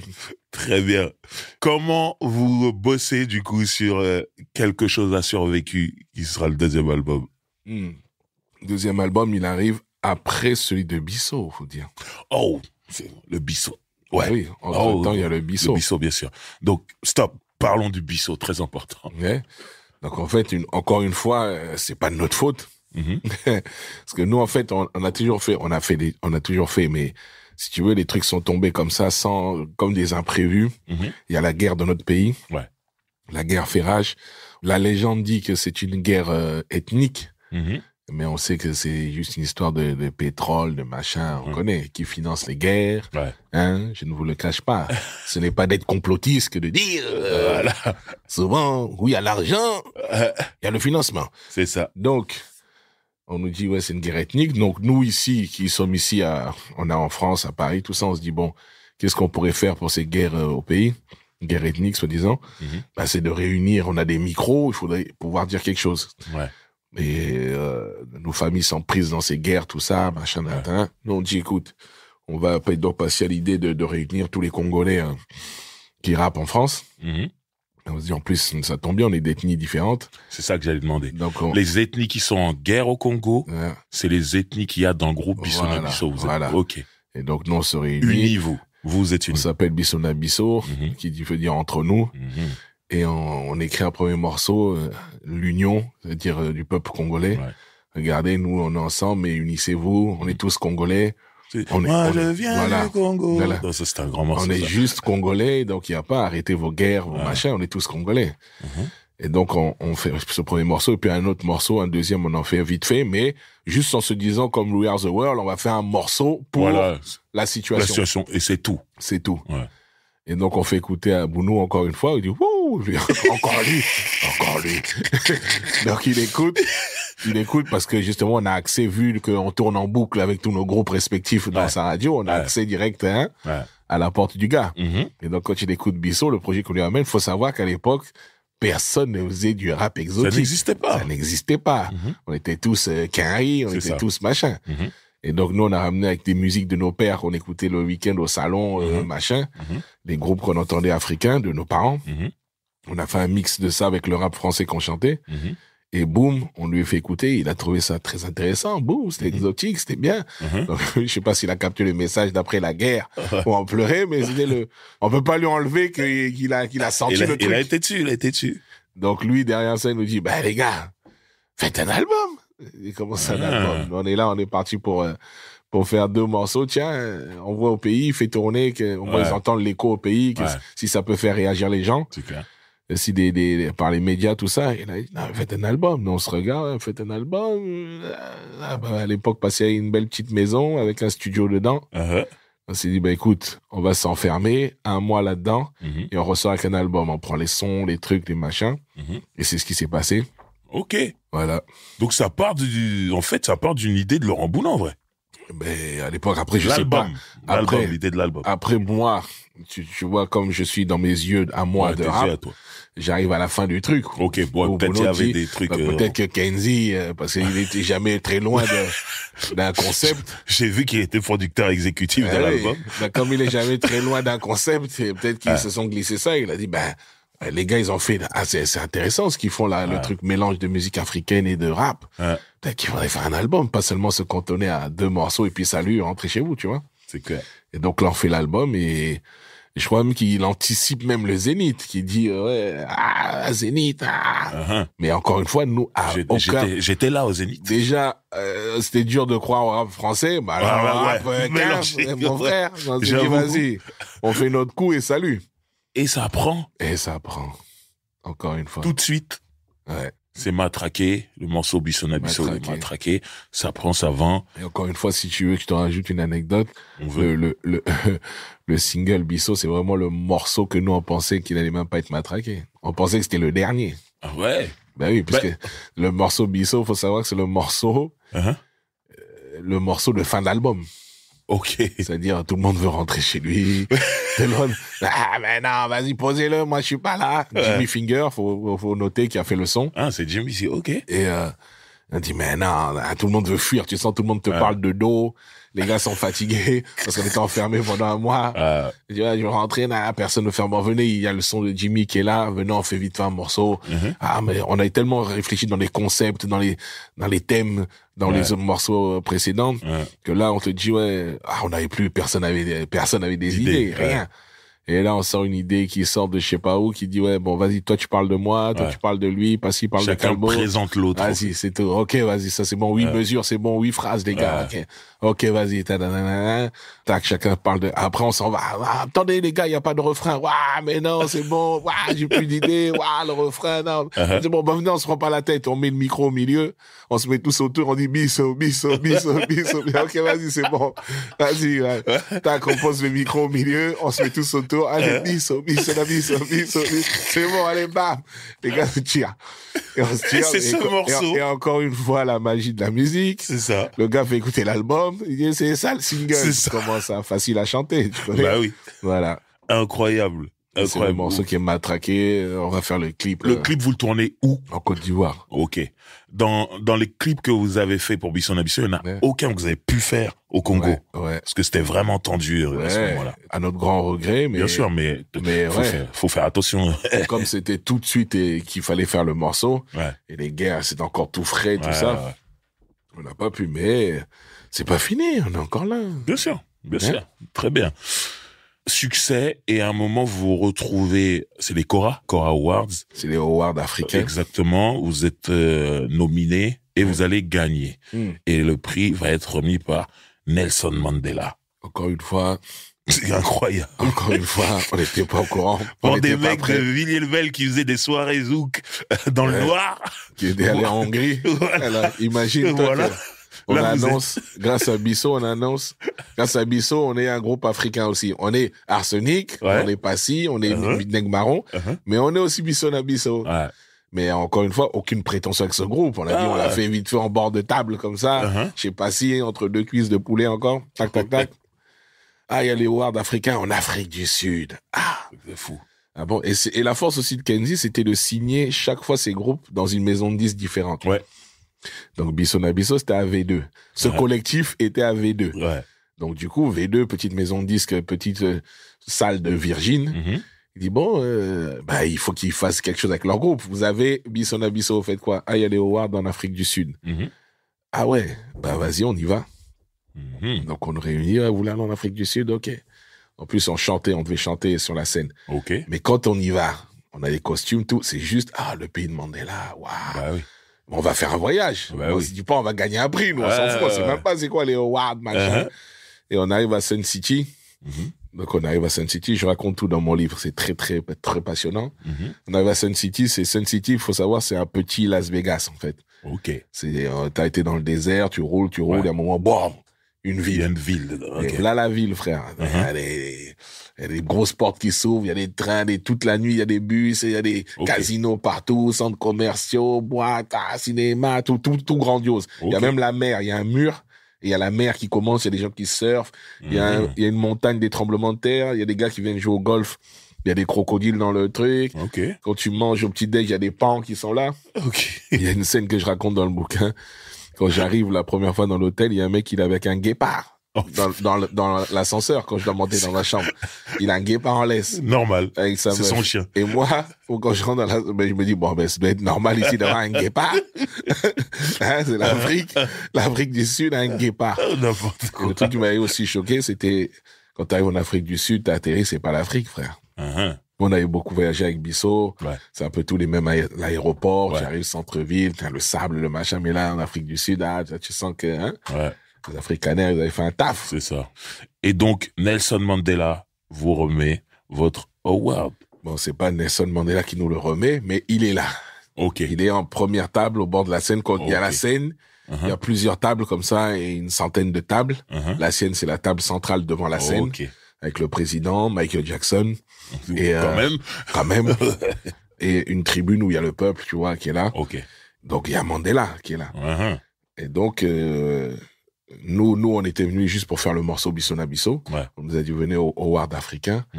Donc, dans le bus, même, qui nous a emmenés à Sun City, il y avait plein de groupes africains que nous, on kiffait, qui, waouh, il y a l'autre, waouh. On était des petits, Viniel Belle, Sarcelles, frère. On est là devant les mecs qui chantaient avec nos parents, waouh, musique Keita, waouh. Et nous, on était plus en tant que spectateurs, nous. On était là, sur la 40e table qui était sur le côté droit, on regardait tout ça avec des yeux de waouh. C'est clair. Charmé. Et c'était énorme pour nous, on kiffait. Ok. Et quand on annonce comme ça, alors, le meilleur groupe africain is the winner is Bissona Bisso. Et j'appelais tout, on est, ah bon? On était là dans une autre table, dans notre coin, avec le brouhaha du Tchéka. Tu vois, d'abord, avec les 2 balles, les machins, ça rit, ça saute. C'est ça. Et là, on t'annonce, on calculait même pas, nous, ce qui se passait sur la scène. Ouais. On s'en foutait. Et on te dit, the winner is Bissona Bisso. C'est ouf. On dit, ah bon? Notre morceau, là, notre Bissona Bisso qu'on a tourné en ghetto, là, qu'on voulait fuir du studio, là, c'est ça? Meilleur morceau africain, ok, bah, vas-y. On n'était pas prêts, mais vas-y, on va, en costume, on va faire les mecs, tu vois. Et donc là, on se lève tous, Passy, il se lève. Tac, on va tous au micro, et là, il fait le discours, oui, voilà, on est obligé de faire un discours à la Martin Luther King, maintenant qu'on est là. Oui, l'Afrique, machin, Bissona Bisso. Et là, tu vois, et après, un moment, on nous dit, bon, Mandela était pas encore là, je crois. Ok. Il était pas encore assis à sa table. C'est là où il y a la magie de l'histoire, justement, que je raconte bien dans le bouquin avec les détails. Mais là, je vais te donner un peu quand même. C'est au moment où on nous dit, vous allez chanter on avait fait les répètes pour chanter le morceau Bissona Bisso. Ouais. Et dans les répètes, on montait 4 d'un côté, 4 de l'autre. Ok. Pour se retrouver sur scène des 2 côtés comme ça, 4-4, et on commençait à aligner à chanter le morceau Bissona Bisso. Au moment où les 4 donc prennent la droite de la scène, et c'était par les loges. Donc on passait par les loges et on se retrouvait sur la scène. Et au moment où on ouvre la porte pour aller, on nous annonce, faites votre morceau Bisso. Donc on va dans les loges. On ouvre la porte pour aller sur la scène. Boum, Nelson Mandela venait à sa table. Par les loges. Incroyable. Par l'endroit où on rentrait, Mandela sortait. Avec toute sa garde, tout ça, ses gardes du corps. Et tous les gens qui étaient dans les loges, ils ouvraient leur porte. Ah, Madiba, Mandela. Et Mandela, il faisait le sarco, tu vois, serrage de main, Kakaki, son Macron. Kakaki serrait les mains à tout le monde. C'est un bon, il fait son boulot. Il sait que c'est important pour les gens de toucher. Donc, il faisait son boulot. Et nous, on se retrouve en face et lui, il sort. Donc, quand on arrive, les gardes du corps nous disent, mettez-vous sur le côté, sur le mur, tu vois. Donc, pour le laisser passer. Donc, nous, on se pousse. Mais lui, dans son élan de serrage de main, il nous serre la main. Donc, il nous serre la main aux 3 qui sont devant la porte. Donc, et nous, on est là comme ça. Ah! Et il part. Et on se dit, merde, on doit aller sur scène. Boum, on court. Boum, boum, Vous boum. êtes oubliés. On arrive, et si tu vois même la vidéo, un peu, on a quelques petites minutes, mais Un ça peu en va. retard léger. On arrive, on se met en ligne comme ça. Et tac, on est encore, tu sais, on chante, mais nous, là, qui avons serré la main Mandela, on n'est pas bien. Ouais. On est encore sous tu vois, t'as la main Ouais. bénie. C'est ça. Et on est là, tac, on retourne à la table, on dit, waouh, les gars, disent, ouais, pourquoi vous avez raté l'entrée? Ah, on dit, non, les gars, c'est chaud. Quoi? Non, mais on a serré la main Mandela. On dit, mais non, bande de menteurs, c'est pas vrai, c'est pas vrai. Mais si, je te jure, la vie de ma mère, on a serré la main Mandela. C'est ouf. Et les gars, ils disaient, mais non, on n'était pas venus pour serrer la main Mandela. On était venus pour chanter en Afrique du Sud. Voilà. Jamais à quel moment tu te dis, ouais, on va vous emmener chez Mandela. C'est Mandela, ça. pour nous, c'est un gymnase, une rue, une légende. Un c'est stade. Nelson Mandela. C'est ça. Et le gars, on lui serre la main. Et donc, quand on arrive à table, on dit ça aux autres, les autres sont dégoûtés, mais la plus touchée, c'est la chanteuse Mpassi. Mhm. Mpassi, elle est touchée. Uh-huh. Elle qui est pieuse, tout ça. Ah. Donc, elle nous écoute, mais elle est pas yimbe. Ouais. J'ai dit, putain, pourquoi je suis passé de ce côté? Et donc, moi, nous, on est là, quoi. Non, les gars. Je vous jure, et comme il y a les témoins, puisque nous, on est trois. Donc, non, les gars. Il y a Jekyll, moi, et l'autre, je sais plus, c'était qui, peut-être Benji, tout ça. Et là, les heures passent comme ça, tac, le truc, non, on est là, nous, on est contents, ça y est, on a fait notre journée, nous, on est, waouh, maman, je puis laver là, tac, je rentre à vider avec les doigts de Mandela, tac. Et on me dit, ouais, la soirée se passe et, parce que ça dure, hein, elle dure la soirée. Bien sûr. On va remettre le prix du meilleur clip vidéo de l'année. Et the winner is Bisso na Bisso. Deuxième prix. Oh, merde. Encore. On dit, mais c'est quoi? On est béni des dieux, frère. C'est ouf. Deuxième prix. Un album, on a fait des cons comme ça. Boum. OK. Alors, notre clip, meilleur prix de cette année-là. Et donc, là, elle me passait, dit, je vais aller chercher le prix toute seule. Elle dit, bon, peut-être qu'elle avait son truc derrière la tête. Non, c'est pas. Donc, elle dit, elle veut aller chercher le prix toute seule. Il dit, bon, OK, ben, vas-y. Mais elle avait son plan. Il était carré, son plan dans sa tête. Elle a dit, je vais pas rater de voir. Donc, elle est partie sur scène. Et là, il y a un truc qui est très ironique que je vais vous raconter dans le bouquin.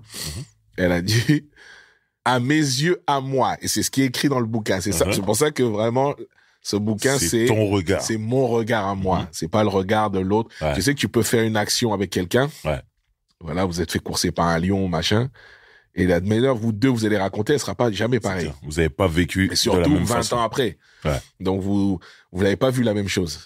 Et pour moi, Mpassi, quand elle est venue sur scène, elle a dit, bon, elle a fait son discours rapide, très rapide, de remerciements. Et après, elle a dit, ouais.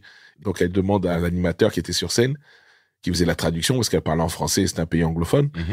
J'aimerais demander à Nelson Mandela si on peut faire une photo avec Nelson Mandela et lui serrer la main. Mon groupe et moi aimerions serrer la main à Nelson Mandela. Et le gars, il fait la traduction. Et Nelson Mandela, qui était devant la scène, il dit, OK, venez. Mais donc là, je l'écris dans le livre, tu vois. Le livre sort, bah, bzz, bzz, imprimé, bam, bam, bam, bam. Voilà. OK, moi, c'est mes souvenirs, c'est ce que j'ai vécu. Ouais. Et quand je dis, bon, je vais quand même vérifier sur YouTube, et quand le livre était déjà écrit, je vérifie la scène sur YouTube, si elle existe. Boum, elle existe. Donc, je vois Mpassi sur scène qui va chercher le prix. Mais elle n'a pas dit mon groupe et moi. Elle a dit moi. Est-ce que je peux? Elle n'a pas dit est-ce qu'on peut? Et donc, là, elle dit j'aimerais. Est-ce que je À la peux? première personne. À la première personne. Non, mais elle voulait sa revanche. c'est Vous tout. lui avez serré la main, elle n'était pas là, elle a dit, là, vous allez voir. Là, elle nous dit. Et là, je sais pas, ils sont tous venus nous Tout le monde chercher. est- oui, voilà. Et là, on a fait la photo officielle. Je me rappelle, il y a Michael Jackson, il était là. Ah, Mandela, mais Michael, il est là. Incroyable. Incroyable. Et là, même, il se pousse un peu pour nous laisser passer, tu vois, comme ça. Il dit, non, quand même, le King of the Pop, il est là. C'est clair. Ça, Mais c'est un c'est grand là, moment. on vient nous chercher officiellement. Et là, il y a la fameuse photo où on serre tous la main Mandela. C'est fou. Mais encore une fois, t'as eu la réalité de la vie, hein? Là, et je l'ai appelé, je dis, mais toi, là. Hein? Ah, c'est pas bien. Tu sais, c'est pour ça que l'importance d'écrire ce bouquin aussi pour moi, c'est parce que les souvenirs se perdent ou sont modifiés avec les années. On oublie des choses Et des fois. pour te dire, moi, chaque scène que je raconte, j'ai appelé l'interlocuteur ou le gars qui était avec moi. Ouais. Pour être sûr, pour être vérifier. sûr, mais même si c'était de mes yeux, pour voir si le gars se souvenait. Ouais. Il y a même des choses, des fois, et c'est très ironique, tu sais, l'ironie de la vie. Par exemple, il y a une scène avec Jackie. Jackie, quand je lui raconte, il s'en souvenait pas. Ouais. Mais comme il était pas bien dans cette scène, son cerveau, il a fait un bug. Un déni. Ouais, déni, le cerveau, il efface des trucs. C'est Et clair. là, c'était une scène en Nouvelle-Calédonie. Il est dans le bouquin très, très marrante. Faut le lire. Là, vous allez rigoler. Parce que moi, dans mon bouquin, on rit beaucoup. Ok. Et j'ai aussi une scène au Cameroun qu'on a vécue. Imagine-toi que je raconte la scène tout. Depuis très longtemps, je raconte cette scène. Et on était avec Bisso Nabisso, en plus, le jour de l'an, tout ça. Et un jour, je le raconte comme ça à mon fils, on le raconte. Et la mère de mon fils, elle me dit, mais tu sais que j'étais là. Et moi, dans mes souvenirs, je me rappelais plus qu'elle était là. Ok. Non, je me rappelais plus qu'elle était là. Ouais. Et c'est elle qui me dit, mais j'étais là. Et après, quand elle m'a dit ça, je dis, bah ouais, t'étais là. Ah ouais. Ouais, des fois, Donc, on oublie, bah, hein. tu vois, On donc oublie, le cerveau, on oublie. c'est un truc de fou. C'est Et vrai. d'où l'importance vraiment de pouvoir D'écrire écrire et nos laisser. vies, parce que nos Voilà. vies, tu te rends compte que quand moi j'écrivais ça, ben, nos vies, elles sont pas communes. C'est clair. Et souvent, des gens me disent, mais il y a quelques... Mais c'est toi qui l'as écrit, comme si c'était un truc de fou d'écrire un livre. Tu sais, les gens, c'est ça. Et là, je me rends compte. Et puis, je dis, oui, appelez-moi Victor Hugo. Ngo. Oui, maintenant, tu m'appelles Victor Hugo. C'est Voilà. plus Calbo. Parce qu'ils disent, écrire un livre, c'est un truc de fou. Mais moi, je raconte sur mon nouveau mode de maintenant, qui est très... Maintenant, je vais jusqu'au bout des que trucs. Vas-y, je fais. Comme je suis là, je suis avec toi. J'ai marché 1 heure, là, j'ai garé ma voiture loin, un truc que j'aurais jamais fait. En temps normal, j'aurais garé ma voiture même. Là. Le quartier est compliqué pour se garer. Mais je peux la garer à 1 heure d'ici, je viens à pied. Voilà. Ça me dérange plus maintenant aujourd'hui. Voilà. Et donc c'est ça que pour écrire ce bouquin, ce que j'ai fait, je me levais tous les matins à 5 heures du matin. De 5 heures à 7 heures du matin, j'avais ma structure comme ça. J'écris de 5 heures à 7. Donc tous les matins, 5 heures du matin, j'écrivais 20 pages à peu près, 15 pages ou 10 pages, mais je me donnais toujours de 5 heures du matin à 7 heures. Après, à demain. J'ai fait ça pendant quelques mois et boum. On rappelle, ça s'appelle Quelques gouttes de plus. Voilà. Voilà. Quelques gouttes de plus, des anecdotes croustillantes. Le livre de Calbo d'Arsenic. Vu par celui qui l'a vécu. Voilà. Arsenic, Bisso Nabisso, Noyau dur. Il y a tout. Raconté par celui qui l'a vécu. Tu vois, là, tu viens de me raconter l'Afrique du Sud. Ouais. Nelson Mandela et Michael Jackson. Ouais.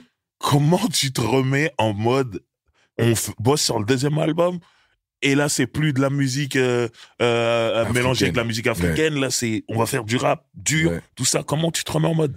Ben là, maintenant, il y a une évolution. Il y a des années, après Bisso, il y a eu beaucoup de tournées. Donc, Bisso, d'un collectif, on est passé à un groupe. C'est devenu un groupe. Ouais. On n'était plus Calbo d'Arsenic, et j'étais Calbo du Bisso aussi. Ouais. Donc souvent je disais c'est le gars d'Arsenic. Dès que tu vois des vieux ou des Africains, Arsenic. Oui, non, Calbo du Bisso. Ah, Bisso Nabisso. Voilà, il fallait me dire avant. Donc tu devenais aussi Calbo du Bisso. Et après quand on rentre, il fallait retourner un peu dans notre rap quotidien. Et là on voulait un petit changement aussi musical. C'est-à-dire pas Jimmy Finger qui fasse tous les sons, mais une nouvelle couleur, un nouveau style, machin. Une évolution dans le 2e album, tout en gardant bien sûr notre pause sur le canapé. Et donc là, on est parti sur un 2e album avec Je suis Libby Wax qui a fait quelques sons. On a plus mélangé les sons, les sonorités. Et vous avez laissé le Lacoste, vous avez mis Dia. Ouais. Donc, entre-temps, bien sûr, on a tout niqué avec Lacoste, machin, nanana. Et là, le frère Mohamed Dia qui arrive, qui dit, je sors une marque. Donc il était à l'école avec nos collèges à Villiers-le-Bel. C'était un mec de Sarcelles. Il nous dit, je sors une marque, déjà. Donc lui, il y avait des rappeurs, comme lui pour la Hongrie. Maintenant, le rap commençait à bien marcher. Et soit t'es rappeur, mais il a eu l'ingéniosité de penser qu'avec des vêtements, il connaît les gars du secteur A. Si je les habille, normalement, je peux faire quelque chose. Les gars passent à la télé, passent machin. Et donc, il a réussi à me convaincre dessus parce que lui aussi, il parlait bien. Mais aller convaincre Lino d'enlever les Lacoste, je crois que j'ai dû user d'une technique incroyable. En plus, les premiers modèles déjà étaient pas magnifiques. Donc, il dit, Lino, enlève tes beaux cosses là pour mettre du Dia. Waouh! Je sais pas comment j'ai réussi.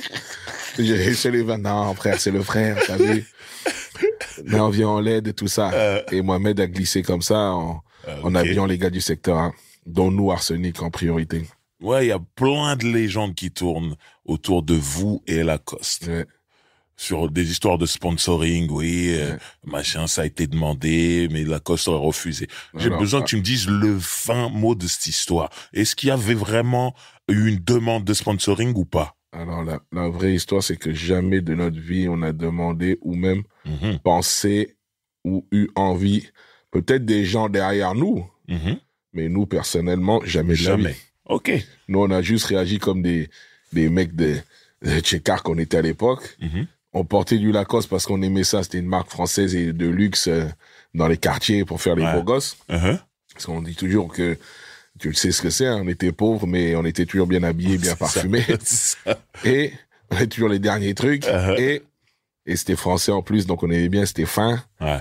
Et tout le monde mettait pas ça. Et dès qu'on a gagné de l'argent, maintenant on a des cartes gold, tout ça, ben, plus tu gagnes de l'argent, plus t'as des Lacoste. C'est ça. Et après, avec l'épopée du premier album, tout le monde, les Crocos, les frères Coco, nanani, la maison disque a aussi joué le jeu.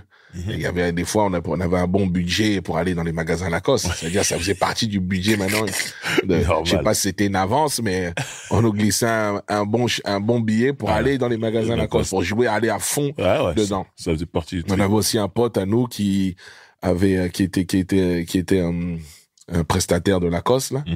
Et qui avait un magasin qui s'appelait Gab Sport à Villeneuve. Et lui, il vendait du Lacoste aussi. Et nous, donc, on faisait un petit bise avec lui, on prenait les Lacoste gratuits, et lui, on avait 2 fauteuils en cuir dans son magasin Lacoste avec notre disque d'or. Je me souviens. On allait s'asseoir là-bas, les gens ils disaient, oui, c'est le magasin d'Arsenic, c'est comment? Donc, les gens venaient en pèlerinage là-bas. Et donc, lui, nous, par exemple, même la tenue blanche Lacoste qu'on a sur le truc, c'est là-bas qu'on avait pris. Ça vient de son magasin. OK, cool. Et donc, on n'était pas en galère de Lacoste. En gros, on n'avait pas besoin de sponsoring. C'est ça, on était chargé. C'est ça. Mais du coup, la rumeur autour de ce qui est faux, hein, que tu viens de me dire, mais la rumeur c'était Lacoste, ils veulent pas travailler avec le monde du rap, alors que dans les quartiers, beaucoup de gens s'habillaient en Lacoste. Déjà, mais faut les comprendre, faut remettre des choses dans le contexte. Les mecs font une marque pour le golf, le tennis, le machin. Leur magasin, il y a des petites musiques feutrées, d'ascenseur, et là ils vont arriver des lascars dans tous les sens, avec des yeux crevés, des balaves. Ils comprennent pas, ils disent qu'est-ce qui se passe, pourquoi. Donc je passe entre les dames. Et les mecs qui allaient fort. Entre les comtesses, tu vois, 2-3 lascars. Ouais, je suis bien, quoi. C'est quoi. Et ça mettait, ça portait le survêt jaune. Et ça fait tout, ils comprennent pas. On nie tout, c'est même pas notre taille, parce qu'il y avait pas la taille 8 à l'époque. Donc, elle était là, bam. Et ils disaient, non, on s'habillait comme Arsenic. Les bananes. Ils comprenaient pas. Même les nous, casquettes, après, tout. nous, quand on arrivait dans les magasins, on venait, on lâchait l'équivalent d'aujourd'hui en euros de 15 000, 20 000. Donc, on arrivait, on nous recevait avec du thé. C'est là, la meuf qui nous vendait, parce qu'ils ont des petites primes, tu vois, quand ils vendent, quand le vendeur, il prend un client. Et donc, celui qui nous attrapait, quand on arrivait, il nous voyait depuis dehors. Il savait que ça allait défoncer. Puis, tu sais, t'avais une carte où 5 polos achetés, un gratuit. Mais nous, c'était 15-20 d'un coup. Donc, la carte de fidélité. La carte, elle sautait.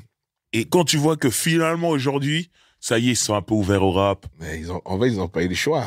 Ils ont pas eu le choix. Parce qu'à un moment donné, ils voulaient pas ce truc-là. Mais ce truc est là.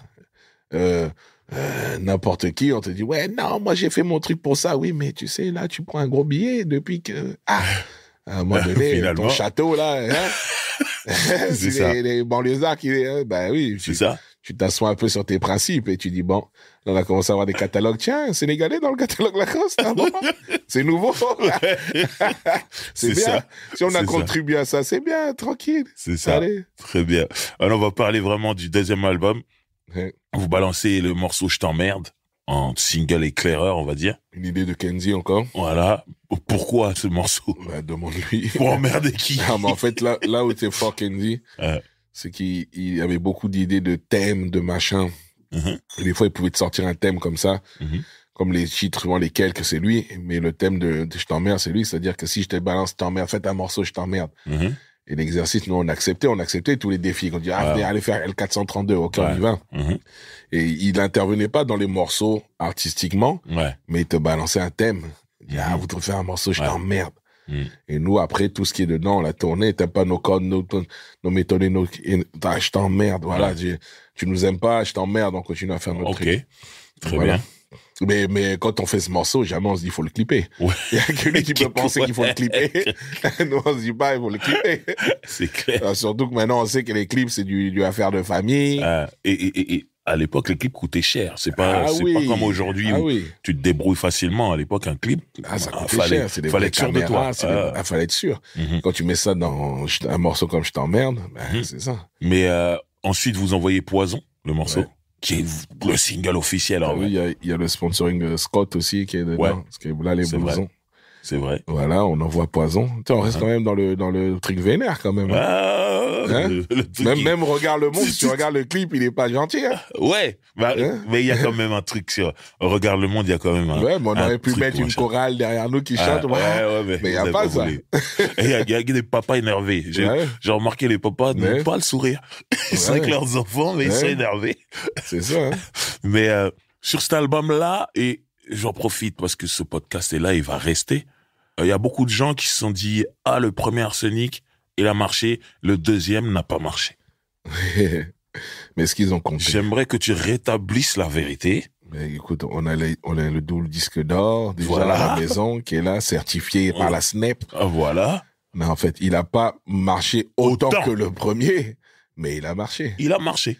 Si aujourd'hui un artiste vend du 250 000 ou 300 000 albums, Frère, c'est une victoire. c'est même plus une victoire. Tapis volant. Son Ah oui. Goku, Ah oui. nuage magique. Ah oui.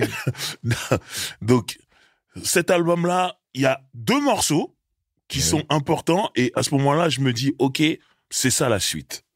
Il y a un morceau solo de Lino et un morceau à toi solo. Ouais. Chose qu'il n'y avait pas sur le premier Ouais. album, on est d'accord. Ouais. Donc je me dis, ok, les mecs vont embrayer sur des solos. Lino le fera. Ouais. Toi, tu l'annonceras. J'ai vu une Ouais. interview ou deux où tu disais que ouais. Et finalement, cet album, il est jamais arrivé. Ouais, parce que Qu'est-ce qui s'est passé? j'adore. Bon, qu'est-ce qui s'est passé? Dis-nous tout. C'était ça. En fait, si tu veux, à la base, Mhm. et même Lino, si tu lui poses la question, il te dira toujours, moi, je suis pas un artiste solo. Ouais. Je te dis, j'ai fait des solos, mais je suis pas un artiste solo. Mhm. Et donc, on n'avait pas ce truc. Déjà, nous, tout ce qui nous est arrivé dans tout ce que je t'ai raconté, t'as vu, c'est un peu Ça des... vous tombe dessus. Shut the fuck up. Donc, on est là. Ah bon, ok, vas-y. Et donc, faire des solos, cet exercice, moi, il m'avait pas traversé vraiment l'esprit. Ok. Là, on a passé un truc, mais moi, j'aimais aussi écrire pour les gens, tu vois, donc même des chansons. Asia. J'avais écrit pour Asia, les tatouages là-bas. Ouais. Et, Beaucoup de succès, faut le dire. et je me disais, on a fait Arsenic, on a fait Bissot, mais à quel moment on vit, nous, une vie de famille, on commence à venir, les enfants, c'est comment? Donc, on regarde le monde, mon fils, il vient de naître, tout ça. Donc, notre vie, un peu, on est que entre, tu sais, depuis qu'on a quitté le bâtiment, l'art d'utiliser son savoir, Ouais. le rap nous prend, et le temps. c'est non-stop. Ouais. C'est-à-dire, là, on vit, on meurt pour le rap. Et on est toujours avec des valises, on refait les valises, on part en tournée, on finit Arsenic, on enchaîne Bissot. Bissot, c'était pas prévu qu'on fasse autant de tournées, Ouais. de concerts, l'Afrique, des machins, merde. Et donc, Bissot aussi, c'est une carrière. Mhm. Et deuxième album, quand on enchaîne, encore des trucs. Après, des solos encore. Waouh, je dis, à quel moment on se pose? Et je me suis toujours dit, moi, si je dois faire un solo, il faut que je trouve une idée de pas parler de moi, en fait. Mhm. Et j'avais commencé à gratter un peu la feuille en disant, bah, tiens, je vais faire un concept où je vais rapper la vie des gens. Comme je le faisais dans des chansons, justement, quand je fais des tatouages Quand là-bas, t'écris pour Dacia, les autres. Ouais. c'est pas Calbo. Ouais, bah ouais. Tu vois? Mhm. Et donc, j'avais eu cette idée, je me suis dit, tiens, j'avais commencé en parlant à un mec, je vois un clochard Mhm. dehors, et le mec, il faisait pas clochard, mais il vivait dans la rue. Ok. Mais quand tu voyais sa dégaine, tu te disais, mais lui, il avait pas eu cette vie-là, en fait. Mhm. Tu voyais sa beubare, tu voyais comment il était. En plus, il a une bonne tête de Français. Mhm. Et moi, ça m'a interpellé. Je dis, mais comment un Français en France? Tu sais, nous, dans les quartiers, on a l'habitude de voir les noirs, Ouais. souffrir, Ouais. c'est normal, bon. Et Mhm. encore, on est repos, mais on est yes. Mhm. Mais là, tu vois un bon blanc français qui est là, clochard dans son pays, ça faisait bizarre. Et donc, je m'assois. En plus, tu sais, un clochard, bon, il n'y a pas de dégaine de clochard, Mhm. mais un clochard avancé. Ouais. Là, tu vois vraiment qu'il est atteint depuis longtemps, qu'il a ses réflexes, mais là, je voyais que c'est un clochard frais. Ouais. Tu sens qu'il a une couille dans sa vie. Ouais, ouais. C'est pas possible. Et donc, je m'assois avec lui et je dis, ouais, on parle. Mhm. Et je dis, est-ce que je peux mettre le dictaphone? Il dit, vas-y. Et je dis, mais comment ça se fait? Alors, je fais mon driver. Je lui dis, mais comment ça se fait? Raconte tout. Et il me raconte. Et je prends le dictaphone, je dis, parce que je lui raconte mon concept. Et il accepte le délire. Et en fait, j'étais parti pour faire des morceaux Mhm. avec les paroles du gars, Ok. mais je les mets en mode rap Ouais. et je raconte sa vie à lui. Mhm. Et je dis je, mais le jeu, c'est lui, c'est pas moi. Ouais. Ouais. Et après, je suis parti dans une association de femmes battues. Et là, j'ai rencontré des femmes battues, et elle me parlait. Je disais, est-ce que je peux mettre le dictaphone? J'avais déjà demandé, j'avais fait la recherche, tout ça. Elle me dit, viens, il y en a qui peuvent témoigner. Non, elle témoigne pas, ces trucs. Mais elle se dit, vas-y, on va témoigner. À l'époque, il n'y avait pas Internet, tu vois. Ouais. Et donc, je suis venu, tac, dictaphone, tac, et j'ai fait un morceau sur les femmes battues. Après, j'ai fait un autre morceau qui s'appelait Femmes de douleur. Je parlais de la vision des femmes et avec leurs mots à elles. Ok, donc le truc peut pas être plus réel. Voilà. Et donc, je voulais dire, je rappe vos joies et vos peines. Et c'était que la vie des morceaux de vie de gens. Ok. Vrai. Ok. J'étais parti sur ce projet. Après, il s'est arrêté avec ma séparation avec la mère de mon enfant, que je raconte dans le livre. Et quand je me suis séparé, je dis, ouais, j'étais bien. Tu me croises dans la rue, j'étais en pleine forme, machin. En vrai, t'es pas bien. Ouais, de l'intérieur. Tu vois, ça faisait une dizaine d'années, on était ensemble, tout. Donc là, tu sens que t'es piqué, mais tu le montres pas. Ok. Et là où j'ai senti le coup, c'est que j'ai eu le syndrome de la feuille blanche. Le fameux syndrome. T'arrivais plus. Tu veux plus, t'es là, nique sa mère, c'est bon, stop, c'est bon. Donc t'as plus la patate, t'es plus dedans. Ok. T'es plus dedans. Donc quand Lino fait ses albums, tout, moi je suis un peu dans un mode, nique sa mère, c'est bon. Ok. Voilà, je suis là, je suis plus dedans. Jusqu'au jour où je pars, donc je pars. Je change de ville. Je pars 2 ans dans une autre ville. Et là, je suis avec mon pote Jacques Como. Il se reconnaîtra, Carlino. Et je pars, je reste avec lui 1 an et demi ou 2 ans. Là, on vit ensemble, nanani. Et là, je retrouve la patate. Et quand je retrouve la patate, parce que, en fait, à partir du moment où tu changes ton mode, ton environnement, je retrouve une pêche, je prends une feuille blanche et je me mets à écrire mon mode du moment. Ok. Et je fais une première phrase, que veux-tu que je te dise, que veux-tu que je fasse, que veux-tu que je bute, que veux-tu que je baise pour m'en sortir. Donc je commence comme ça et j'écris un morceau entier. Ça faisait longtemps, 2 ans que j'avais pas écrit un morceau entier. Okay. Depuis les premiers morceaux du fameux concept que j'avais voulu faire. Et boum, le morceau, je l'appelle Sans haine parce que j'ai pas de rage, j'ai pas de haine envers les gens. Ouais. Mais tu sais pas, en fait, tu sais pas où tu vas aller. Je suis là, je suis un peu, regarde, les gens ils disent je dis c'est ça la vie, c'est ça la vie. Les gens me disent les gens disent mais c'est la vie. Je dis alors souffrir c'est la vie. Je dis mais c'est la vie. Pourquoi? C'est que t'acceptes ta condition. Non. Et je fais ce morceau et quand j'écoute ce morceau, je me dis dans le refrain, je verrais bien une meuf chanter le refrain. Comme j'étais dans mon mode d'écrire pour les meufs tout ça. Donc j'écris le refrain et je dis non, faut que je trouve une meuf pour chanter. Et qui je trouve? Je dis attends, qui? Madame Meuf. Oh, Karine. Donc j'appelle Karine, tu veux me chanter le refrain? Ouais, j'arrive, vas-y. Tac, elle vient, boum, elle pose le refrain. Et ce morceau, j'en parle dans le livre. Et pourquoi j'ai fait le EP, justement, c'est quand je parle de beaucoup de morceaux dans le livre, je donne des références, allez sur YouTube, machin, même L432, je raconte la scène, tu vas le lire, ça va être intéressant. Quand je reparle de ces morceaux, je me dis, mais je parle des morceaux, mais les gens ne connaissent pas les morceaux. Est-ce qu'ils ont jamais entendu? Ils existent parce que je les ai posés. Mais ils sont pas sortis. Et donc, d'où l'idée de faire un EP qui va accompagner ce livre. Ou après, à côté, avec le livre, avec la même pochette, tout ça. Et ce sera les morceaux dont je parle dans le bouquin. Ok, ça c'est bien. Donc ce morceau-là, j'ai aussi un morceau sur le racisme qui s'appelle Vert, jaune, rouge, qui est encore marrant dans les scènes que je raconte dans le bouquin. Le pourquoi du comment j'ai écrit ce morceau. En disant que tu as beau gagner de l'argent dans le Peura, t'es là, tu crois que tu t'en es sorti, mais tu seras toujours un vert, jaune, rouge, frère. C'est ça. Ouais. Confronté aux mêmes soucis. Moi, je raconte par exemple, si tu veux, il y a une scène cocasse. C'est que j'ai gagné de l'argent. Là, j'habite dans un gros pavillon, dans une rue à 6 pavillons. Quand t'habites, et avec un garde à l'entrée, il y a un poste de garde à l'entrée, donc tout le monde ne peut pas rentrer comme ça. Et moi, je connais, bien sûr, quand t'es dans des rues comme ça, quand t'habites dans un pavillon loin comme ça, j'étais à plaisir. Tu connais ton voisin, mais tu connais pas les 6 maisons. Tu connais ton voisin qui vient avec un gâteau. Bonjour. Alors lui, tu le connais.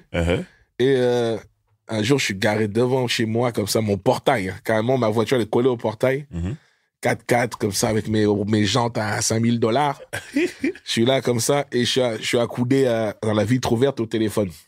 Et là, passe le voisin du fond de la maison, du fond que j'ai jamais vu. Celui qui te connaît pas. Qui me connaît pas. Et donc, il passe devant ma maison, qui était même plus belle que la sienne. Le gars, il passe devant ma maison, et il passe à côté de moi, comme ça. Et avec, la voiture pleine de bagages au-dessus, machin. Et il va au bout de la rue. Et quand il arrive à mon niveau, je vois qu'il freine un peu, tu vois. Et je tourne la tête vite fait. Je suis dans ma conversation et je vois toutes les teutés, la famille, les enfants, même le chat qui me regarde, tu vois. Et je dis, qu'est-ce qu'ils veulent, là? Mais il passe. Et donc, je continue ma conversation au téléphone et boum, ils reviennent. Et là, la voiture est dans l'autre sens maintenant. Donc, il revient. Et là, je dis, attends, quitte pas. Je dis, ouais, c'est pourquoi? Il baisse sa vitre, il dit, excusez-moi. C'est une propriété privée ici. C'est une propriété privée, il m'a dit. Donc, je suis collé à ma maison. C'est une propriété privée, il m'a dit. J'ai dit, ok. Je lui dis, bon, comme je suis taquin, t'as vu, je me connais, on va pas s'énerver pour rien, c'est pas grave. Je lui dis, ok, bah, elle a appelé la police alors. Et là, il reste keblo. Oui, je dis, vas-y, je bouge pas, je t'attends, on va appeler la police. Donc, il s'en va. Et apparemment, il a parlé au gardien là-bas, parce que le gardien plus tard me dira, ouais, il y a l'autre qui est venu me voir. Moi, c'était mon gars, le gardien. Et donc, tout ça m'a poussé à me dire, putain, et j'ai 2-3 anecdotes comme ça que je raconte dans le bouquin, très croustillantes. Ouais, tu ris, parce que moi, j'en ris, moi. Pour moi, un facho, c'est quelqu'un c'est triste. Mais je me dis quand même, un résultat quand même, mais gars, t'as beau briller, t'as beau mettre ce que tu veux, t'es un mec de Villiers-le-Bel, frère. T'es un mec du 6e chaudron, frère. Ça reste. Ouais. Ça reste. Pour une personne lambda comme lui qui passe, c'est quelqu'un qui est venu squatter la propriété. Voilà. C'est une propriété privée. Sortez. Donc cette baraque-là qui est là, ça peut pas être à moi. Impossible. Ah, d'accord. Ok. Voilà. Et j'ai fait un morceau qui s'appelle Vert, jaune, rouge. Où je parle justement d'un migrant qui part du bled. Finalement, ton solo qu'on attendait, il est là. Et en plus, le truc, la folie du truc que tu disais, le solo, c'est que je me suis rendu compte que j'ai fait une 20aine de morceaux. Ah ouais. Et qui m'a rappelé tout ça? Mon fils. Aujourd'hui, il a 19 ans. Il m'a dit, mais papa, t'as pas 5 morceaux, t'en as une 20aine. Et comme à chaque fois que je faisais un morceau, je l'ai envoyé à lui. Et le gars, il les avait tous gardés. Et donc, il a dit, j'ai tout, là. Et donc, du coup, là, en ce moment, je vais faire des packs de 8, et je vais les envoyer comme ça. Sortir ça. Bon, ça, déjà, c'est une bonne nouvelle. J'aimerais qu'on parle un peu de production. Déjà, à l'époque, il y avait Ghetto Star. On a reçu Jimmy Finger ici, il nous a parlé de sa compilation qui est jamais sortie. Mais vous, c'était votre label. Oui et non. Explique le oui et non. Le oui, c'est que, moi, personnellement, en organisation labellique, 0 pointé. Donc, je sais pas qui m'a fait un label. Alors, peut-être un des gars du quartier a dit, bon, je vais monter le label Ghetto Star. On se connaît tous, on est des frangins, venons, on fait Ghetto Star. Encore un coup à la Bisso. Mais ça, cette fois, c'était du quartier. Et nous, dès qu'il y a une mission, noyau dur, Bisso, là, ok, Ghetto Star, vas-y, on fait. On donne la force. Donc, on était plus venu donner la force aux gars du quartier que s'investir dans un label, quoi. Parce que je me rappelle d'un morceau, comme bon, le secteur, il y avait secteur morceaux. C'était en bas de chez moi. Donc, des fois, je passais devant comme ça pour aller faire ma journée. Et il y a un mec du secteur qui disait, Driver, viens, je te fais écouter des trucs. Et il m'a fait écouter un morceau où ils étaient tous dessus. Et avec des transitions incroyables.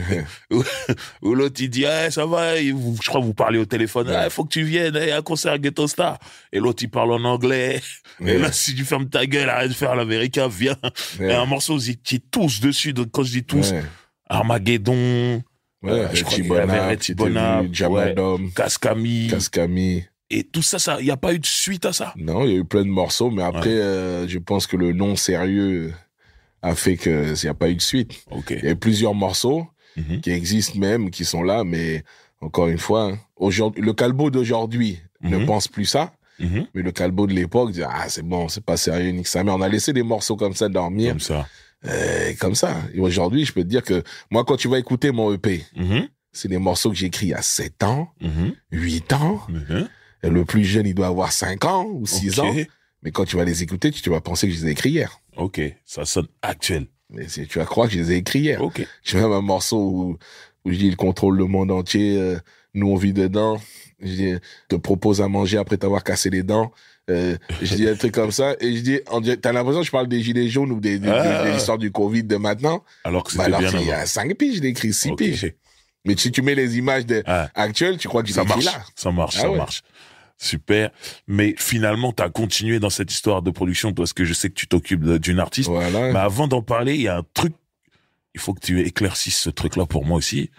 Les rumeurs, les bruits de couloir disent que, avant Popstar, tu t'occupais de Sheriff Aluna. Les rumeurs. Il faut Avant que tu te dises. Popstar, je m'occupais de Sheriff Aluna, oui, c'est vrai. Oh, mais raconte. Ouais. Donc, tu avais quand même cette envie de produire ou Oui. de gérer des artistes, Ouais. quoi. Mais encore une fois, moi, je marche beaucoup au feeling, Ok. à la folie de la personne. Mhm. Sheriff Aluna, elle avait une folie. Mhm. Elle avait une folie d'artiste. Ok. C'est-à-dire qu'un artiste, en vrai, il est fou.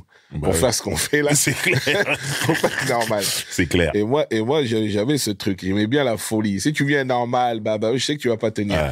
Elle, je l'ai rencontrée, elle devait avoir, je sais pas, 15, 16, 17, je sais même pas, non, 15, 16. Ouais. Et on était à un concert à Évreux, dans sa ville, Ok. avec Noyau Dur. Mhm. Et on arrive comme ça. J'avais déjà écrit les Asia, tout ça, machin. Ouais. Donc peut-être elle devait être au courant, je sais pas. Mhm. Faudra lui demander. Mhm. J'arrive avec le bus. Le bus se gare, Nègre Marron, Arsenic, Pete Bacardi, machin. Ouais. On descend du bus, Yannick, tout. Et on va chercher nos sacs sur le côté là du bus, machin. Mhm. Et il y a une petite meuf là en baggy sur le trottoir qui vient. Elle passe entre tout le monde, elle vient vers moi, elle dit ouais, c'est toi Calbo, tout ça. Je dis ouais, je dis, qu'est-ce qu'elle veut? À Évreux, je dis, je suis fatigué, qu'est-ce que tu veux encore toi? Et elle dit ouais, moi je chante, tout ça, je danse. Je dis hein? Mhm. Je dis oh merde. C'est le truc qu'on te dit toute la journée, ouais, Ouais. je chante, je danse. Uh-huh. Je dis ok, bah vas-y, danse. Non, toi, tu vas trop loin. Je dis ouais, je suis là sur le trottoir. Tu as bête. demandé de danser comme Bah ça ouais, dans la rue. vas-y, danse. Et je t'ai dit, et quand je te raconterai la scène de Laura Yeniche, c'est la même chose. Ah, on va y arriver, là. Donc, juste je lui après. dis, vas-y, danse. Et là, pousser dans ses retranchements pour voir ta folie, jusqu'où C'est tu ça. es folle, Ouais, c'est ça. jusqu'où tu veux être artiste. Exactement. La meuf, elle commence un pas de danse, je dis, je dis, ah ouais, t'as les couilles, toi. Elle arrive, tac, elle fait son pas. Je dis, ah, je chante aussi. Je dis, ouais, ok, bah, vas-y, je suis fatigué, on va faire nos balances. Viens, on se voit après, tout ça. Uh-huh. Il dit, ok, on se voit après. Donc, moi, je calcule plus. Je vais dans la scène, tout, on fait des balances, tout ça. Et au moment du concert, elle me dit, on se voit après. Ouais, on se voit, ouais. Je le vois en l'air, comme ça, ouais, on se voit. Tac, je fais le concert. Et pendant tout le concert, je la vois pas, elle est assise au bord de la scène. C'est pas les devant la scène. Ouais. Elle est assise derrière les retours, là. Elle est assise sur la scène, sur le côté. Un petit bas, comme Là, ça. c'est une pression pour Je dire, dis, hey, ouais, on se un voit truc- après, je suis là. Un truc de psychopathe. Donc, je dis même, tu péflis, tu dis, mais c'est comment, elle est folle, cette meuf. Elle en voulait tellement, frère. On se voit après. À la fin, je la vois vite fait, je sais pas si elle est là, parce qu'elle lâchait pas l'affaire. Uh-huh. Et moi, je lui dis quand même, bon, ok, c'est pas mal, elle me chante un truc, je dis, c'est pas mal ce que tu fais. Uh-huh. Il y a de l'énergie, en plus, t'en veux, ça va, la tête, elle est bien, elle est marketable, tout. Uh-huh. Je dis, ok, ben, là, t'es trop jeune pour faire le truc, ben, entraîne-toi et plus tard, tu reviendras. Je lui dis ça, nanana. Je la laisse avec ça. Ouais. Quand t'auras 18 ans, Ouais. on se revoit, machin. Mhm. Boum, elle part. Des années après, Mhm. je sais pas, elle devait avoir 17. Mhm. Je suis chez Dia comme ça parce que je bossais après dans les bureaux de Dia avec le frangin Mohamed. Mhm. On m'appelle à l'accueil, j'étais dans mon bureau comme ça, on m'appelle, ouais, Calbo, il y a une meuf là en bas qui veut te voir. Je dis, c'est qui ça? Je dis, ouais, vas-y, j'arrive. Je sais pas si j'ai dit de monter ou j'arrive. Uh-huh.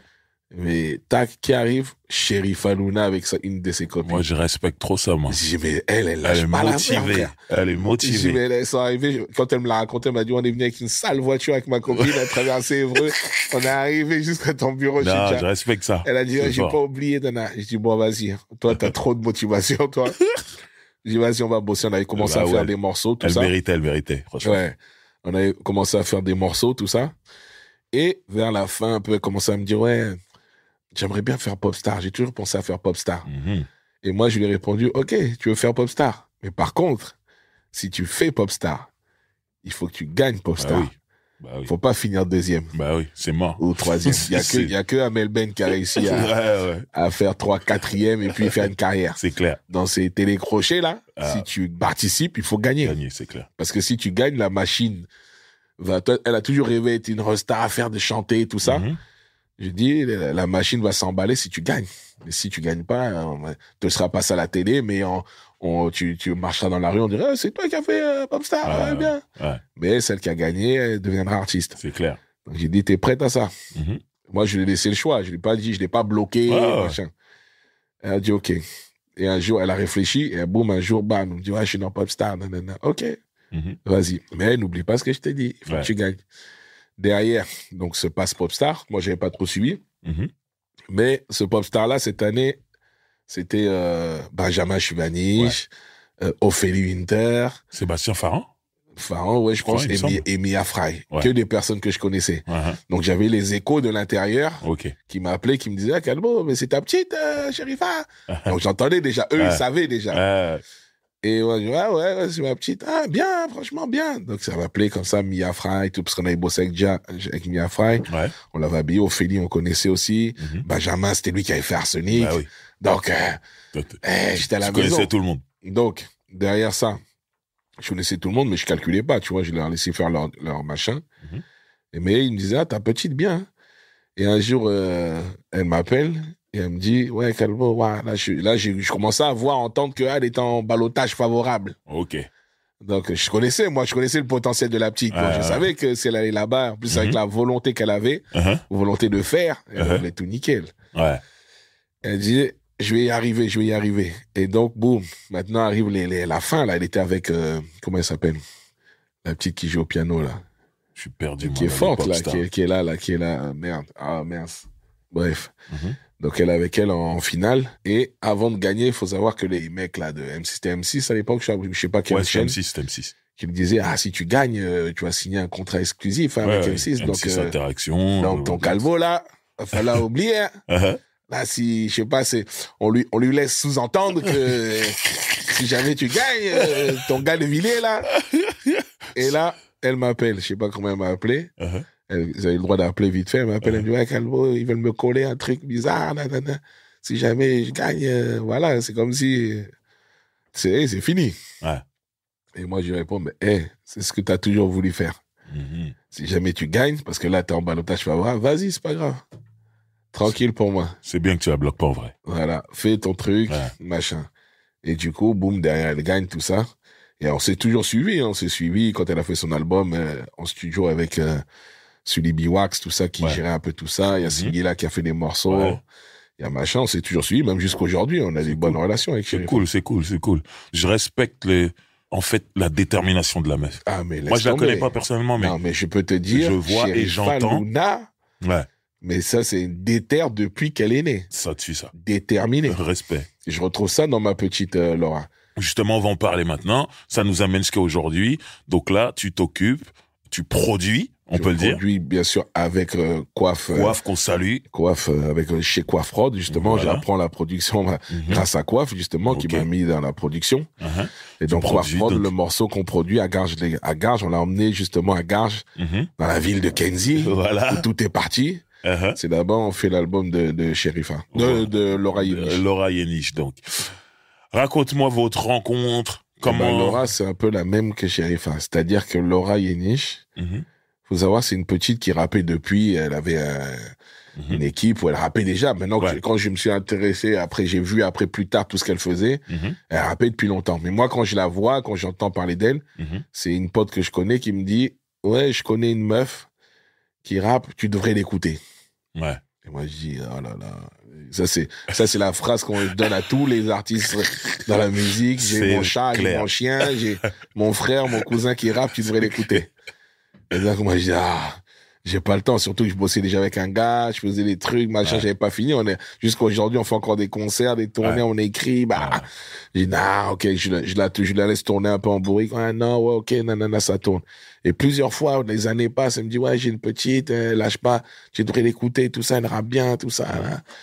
Et moi, j'ai pas le temps. Et puis, vient la tournée Secteur A. Et elle me rappelle, on était en pause, en répétition avec tous les frères. Et ma pote, là, elle m'appelle, elle me dit, ouais, Calbo, t'es où? Je dis, ouais, je suis à Paris, on est en répétition. Je peux passer? Je dis, pourquoi tu veux passer? Elle dit, ouais, je suis avec la petite dont je t'ai toujours parlé, là. Je dis, oh là là, encore. Ok. Des mois après, elle me parle encore, la petite, ok. Je dis, vas-y, passe. Allez. Je vais la pousser dans ses retranchements, je vais lui mettre coup de grâce. Tu vas le dire de danser tout de suite. Exactement, tu connais l'histoire. Donc elle arrive, je me connais, taquin, je vais la tuer d'entrée.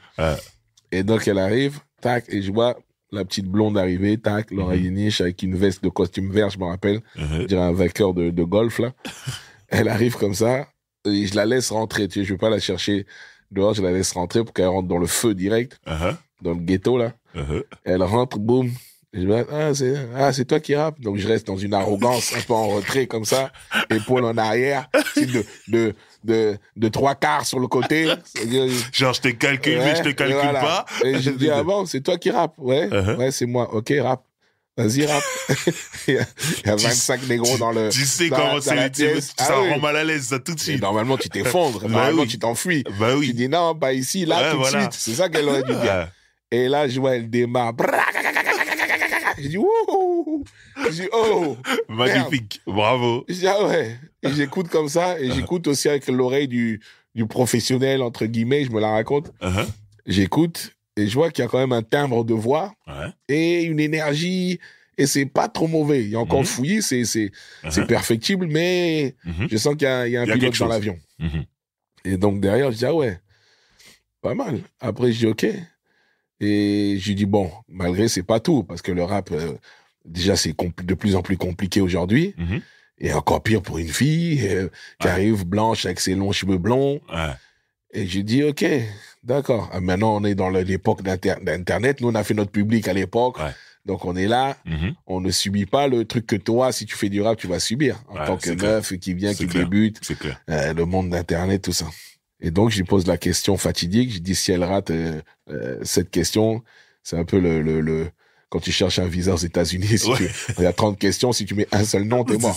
C'est clair. Et donc, je lui dis, est-ce que t'aimes le rap? Et là, elle me répond, c'est ma vie, le rap. Donc, quand elle m'a répondu ça, je savais qu'elle va pouvoir supporter la douane volante qui est plus vénère que jamais, les senteurs de studio, les coups de pression, les mines serrées, les trucs rap ici, non-stop. Et le calbo plus expérimenté, moi je dis, je vais t'en mettre plein la gueule. Avec tout ce que j'ai appris depuis 25 ans, toi tu viens là aujourd'hui, mais tu vas manger sévère. Tu vas savoir c'est quoi les studios, les vrais studios. Et donc quand tu me dis c'est ta vie, ça veut dire que tu vas pouvoir supporter. Si tu m'avais dit, ouais, je fais ça parce que nanana, c'est bon, déjà trop de phrases. Moi je voulais pas que tu me dises 100 000 trucs. Est-ce que t'es prête ou pas? C'est tout. Et donc, quand elle m'a dit ça, j'ai dit, OK. J'ai dit, je finis ce que j'ai à faire. Elle était avec une équipe avant moi. Elle dit, ouais, non, mais ça devait se finir, tout ça. Je dis, écoute, règle déjà tes trucs. Et dès que tu as le temps, tu viens me voir. Mais quand tu viendras me voir, sache qu'il faudrait que tu sois prête à 200%. Voilà. C'est-à-dire, il n'y a pas de gna je peux pas, nanani, nanana. C'est 200%. Elle m'a dit, OK, je serai prête. Et donc, dès qu'elle a réglé ses trucs, elle est revenue me voir et on s'est mis 2 ans, on s'est enfermé pendant 2 ans. Et j'ai appelé mon pote Coiffe, qui avait lui sa prod, donc Coiffe Prod. Et on a dit, je lui ai dit, vas-y, je te suis dans l'aventure de la petite. Et on est parti comme ça, hein, et on a fait l'album à Garges. On a fait une 30aine de morceaux. Je lui ai appris, comme moi je faisais des cours d'écriture en prison, dans les maisons de correction. Donc j'ai appris à transmettre le kung-fu arsenic. Et elle, c'est ma première élève qui a vraiment appris notre vrai kung-fu dans l'écriture, dans comment on finit les phrases. Tu vois, nos fameux maléfices rap pyromanes. Donc elle a mangé tout ça pendant 2 piges. Et on a fait nos morceaux en se disant, on va pas suivre des tendances. Tu fais comme nous, on l'a toujours fait, nous. On a fait nos morceaux, on l'a donné au public. Tu aimes ou tu aimes pas. Il n'y a pas eu on s'est consulté, la tendance, c'est ça, nanana. Non, tiens, fais ce que t'aimes. Et le public, c'est que la meilleure façon de se créer des aficionados, c'est de faire ton délire. Ton truc. Si les gens adhèrent à ton délire, t'as gagné. Eux, ils restent. Et voilà. Il faut savoir qu'elle, son énergie lui vient justement de sa communauté yéniche, parce que quand tu vois sa tête comme ça, on sait pas que c'est une nomade, tu vois. Donc, c'est une nomade yéniche. Donc, la famille très fermée, très machin. Mais, voilà, ils ont le cœur, ils ont le truc, ils y vont, c'est comme nous. Elle a faim. À fond. Elle est là quand on est posé, mais dès qu'elle rappe, tu sens, l'énergie. Et en même temps, je l'ai mis dans mon mode beaucoup de sport, beaucoup elle est rentrée dans ses méditations, ses machins, elle est déjà pieuse, plus le sport. Et ça fait pour être une machine de guerre pour affronter ce monde fou, là. C'est clair. J'ai vu, vous avez fait une série de freestyle où elle reprend des classiques. Voilà. Parce que ça, et dans les vidéos, il y a le rappeur, les artistes qu'elle reprend et tout. Ça, c'est la magie, du coup, de l'expérience de mes 25 ans de rap. Qui font que tu peux faire des choses que rares sont les gens qui peuvent appeler les gars pour qu'ils viennent poser. Il y a Oxmo, il y a Ayam, il y a Passy. Mais le délire, ce délire, c'est encore une idée qu'on a eue comme ça, assis, en disant... Elle a toujours kiffé ce rap-là de cette époque, par sa grande sœur, qui écoutait ces morceaux-là. Et sa grande sœur qui justement, elle a récupéré tous les disques de sa sœur et elle écoutait ça. Comme nous, on écoutait la musique africaine de nos pères, elle écoutait notre rap. Ok. Elle a toujours dit, mais moi, je connais tout. Les albums, la FF, Oxmo, Arsenic, toute l'époque du secteur, elle connaissait tout. Ok. Elle a dit, ouais, moi, j'aimerais bien, avant de présenter mon album, mon style, tout ça, j'aimerais bien faire un truc pour montrer le rap que j'aimais. Ouais. On a dit, bah vas-y, on va faire des jetons classiques. Tu vas faire des reprises des morceaux des gars. Et on va essayer d'appeler les gars dans le refrain. On va faire les morceaux avant. Ouais. On va laisser le refrain du gars. Ouais. Et avec mes coups de fil, je vais essayer d'appeler les gars pour voir s'ils peuvent poser sur leur refrain, venir. Voilà. Sans prétention de rien. Ouais. On va demander, c'est que de la musique, que de l'amour. Donc venez. Aujourd'hui, tu vois, il y en a beaucoup, et la majorité même, qui étaient un peu sur la pointe d'épée. On me dit, ah, Calbo, moi je me mets pas derrière les gens, je suis plus là-dedans, t'as vu, Et à chaque fois, moi, avec mon grand bluff appris chez Kenzie, les gars, c'est que de la musique, les frères, c'est rien. Bien, mais la technique, elle était belle parce que, et puis les gars, ils ont été bons aussi, c'est dans le sens où ils ont tous gardé la fibre artistique de l'époque des compiles, tout ça. Ouais. C'est-à-dire que, à partir du moment où je me pointais, moi, t'es où? Je me pointais avec la petite. Ils écoutaient avant la petite ce qu'elle faisait. Ouais. Je leur faisais écouter quand même. C'était pas un bourbier. Ouais. Et quand ils apprécient, j'avoue. Ou ils écoutaient même, parce que comme on a posé avant sur le morceau, c'est des classiques. Bien sûr. Donc les classiques, faut pas les niquer. Le classique, c'est le bébé de quelqu'un. Bien sûr. Hein? Et donc toi, tu vas changer mon bébé comme ça. C'est pas possible. Normalement, le gars refuse. C'est clair. Mais j'avais joué la carte, il faut que tu tues sur le morceau. Comme ça, quand le gars va l'écouter. Et en plus, on a dit, il faut pas dénaturer le morceau. En plus. Tu rappes sur un morceau de Lino, kick dans son kung-fu. C'est ça. Tu rappes sur le Oxmo, kick dans son kung-fu. Tu rappes sur le Bustaflex, à l'époque, c'était technique, hein. Bustaflex, c'était un saké kung-fu, hein. Ils avaient une technique qui n'était pas la nôtre, etc. Mais c'était une technique. C'était une technique. Et j'ai dit, écoute, il faut s'imprégner de la technique de Busta. Comme ça, quand tu vas écouter son morceau, même s'il est réticent, il va dire, quand même, hein. Voilà. T'as kické quand même, t'as respecté. C'est ça. Et c'est ce qui s'est passé. Et Busta, quand il a écouté, il a dit, ah ouais, quand même. Après, vas-y, je le fais. Et la petite, bien après écouter les morceaux de la petite, il dit, fort. Fort. Et même Leura, quand je veux voir Leura, Luciano, Leura, il écoute tous les morceaux de Leura, parce que je leur fais écouter l'album. Et elle lui demande, alors t'as un conseil à me donner, tout ça? Et lui dit, mais j'ai pas de conseil à te donner, tu fais du bien à mes oreilles. C'est beau. Mais c'est magnifique. Quel compliment. C'est magnifique. Quel compliment. Et même à Yam, quand je jouais là-bas à la Cosca, donc on se pointe comme ça à Marseille, hein. Allez, je me dis, je suis là maintenant, c'est comment? Je suis avec la petite, vous êtes tout. Ouais. Je me dis, merde, je suis en interview, Calbo, j'ai pas trop le temps, tu vois. Kenaton, c'est mon gars. Il me dit, non, mais j'ai pas trop le temps, tout ça. Je dis, quoi? Ouais, j'ai 20 minutes à te consacrer, tout ça. C'est suffisant. J'ai dit, vas-y, c'est bon. De toute façon, tu vois ce que je veux faire. Je suis arrivé là-bas, on est resté 8 heures, frère. C'est même nous qui avons dit, bon, on va y aller. Parce que les gars, ils aiment la musique, en vrai. C'est ça. Et je suis venu, j'ai fait écouter tout l'album. C'est parti, il est parti en concert, à cash, tu te prépares, tout, papa. Lourd. Et c'est ça. Et ce qui est bien, c'est qu'on a travaillé avant de commencer la promo, sortir les trucs. Un peu comme à l'époque, les Kenzie, mais là, on n'a pas fait les compiles, on a fait tout le boulot avant. Tout le boulot artistique, c'est-à-dire on crée notre truc, et après, on le présentera aux gens. Super. Donc là, il n'y a pas encore de date pour l'album? Il n'y a pas de date. On va peut-être partir sur un EP, mais il y a tous les morceaux qu'il faut. Ok, super. On approche tout doucement de la fin de cet entretien. J'aimerais revenir sur quand même un point, le secteur A. Oui. Le secteur A, à un moment, ça a disparu et les gens se disaient, ils sont séparés. Et je trouve que pour une équipe séparée, je vous vois trop ensemble. Donc déjà, en fait, précise que c'est pas une séparation. Et qu'est-ce que c'est en fait? Qu'est-ce qui s'est passé? Non, mais en fait, c'est sûrement administratif. Voilà. Mais c'est pas humain. Exactement. C'est-à-dire avec ce qu'on a vécu ensemble, que ce soit secteur ou Bissona-Bissau ou Noyaudière, on a toujours été ensemble. C'est ça. Depuis jusqu'à aujourd'hui. Demain, moi, je veux faire un concert secteur A, j'appelle tout le monde au téléphone, venez enlever. C'est tout. Et tout le monde est là. Nous, c'était comme ça. Et ce truc de se mélanger, de suivre, on a créé une fraternité en nous qui fait que, on est toujours des frangins. C'est comme, c'est une famille. C'est clair. C'est-à-dire que. Une affaire de famille. On a déménagé, on n'a plus de maison, mais on s'aime toujours. C'est ça. Voilà. Et tout le monde est en contact et voilà. Très bien. Et ma dernière chose, c'est Arsenic.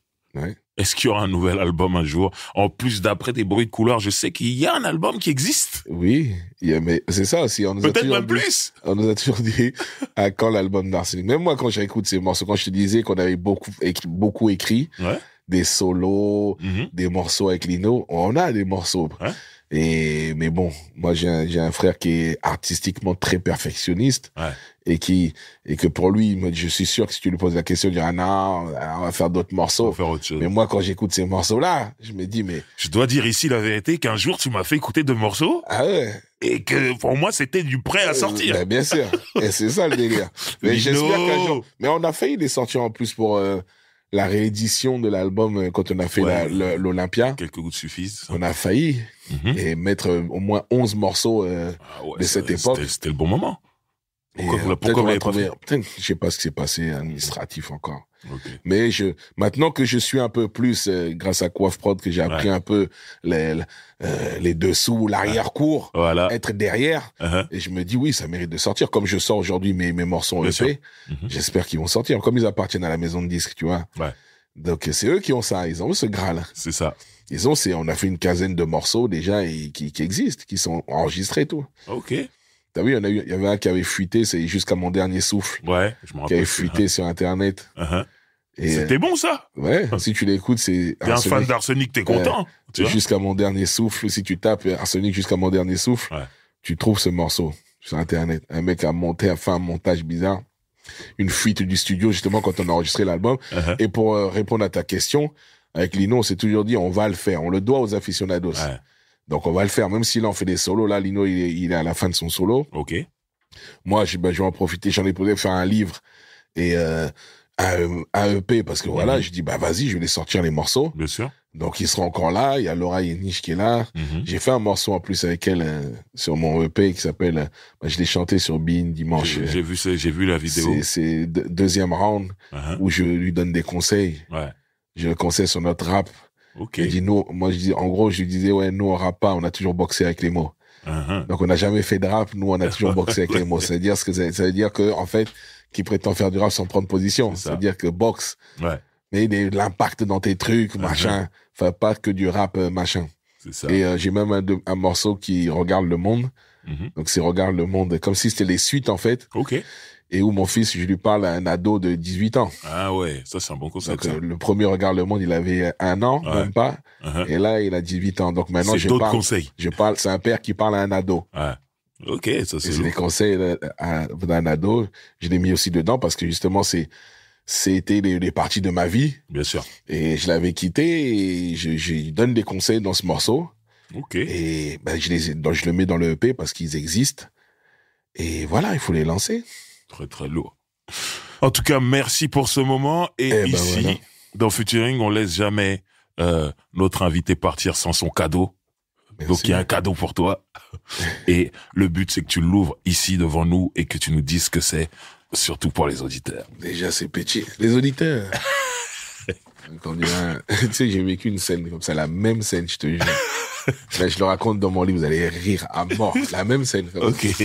Donc là, tu vois, c'est un tableau, je sais pas c'est quoi. Donc c'est un tableau avec un paquet couleur OM.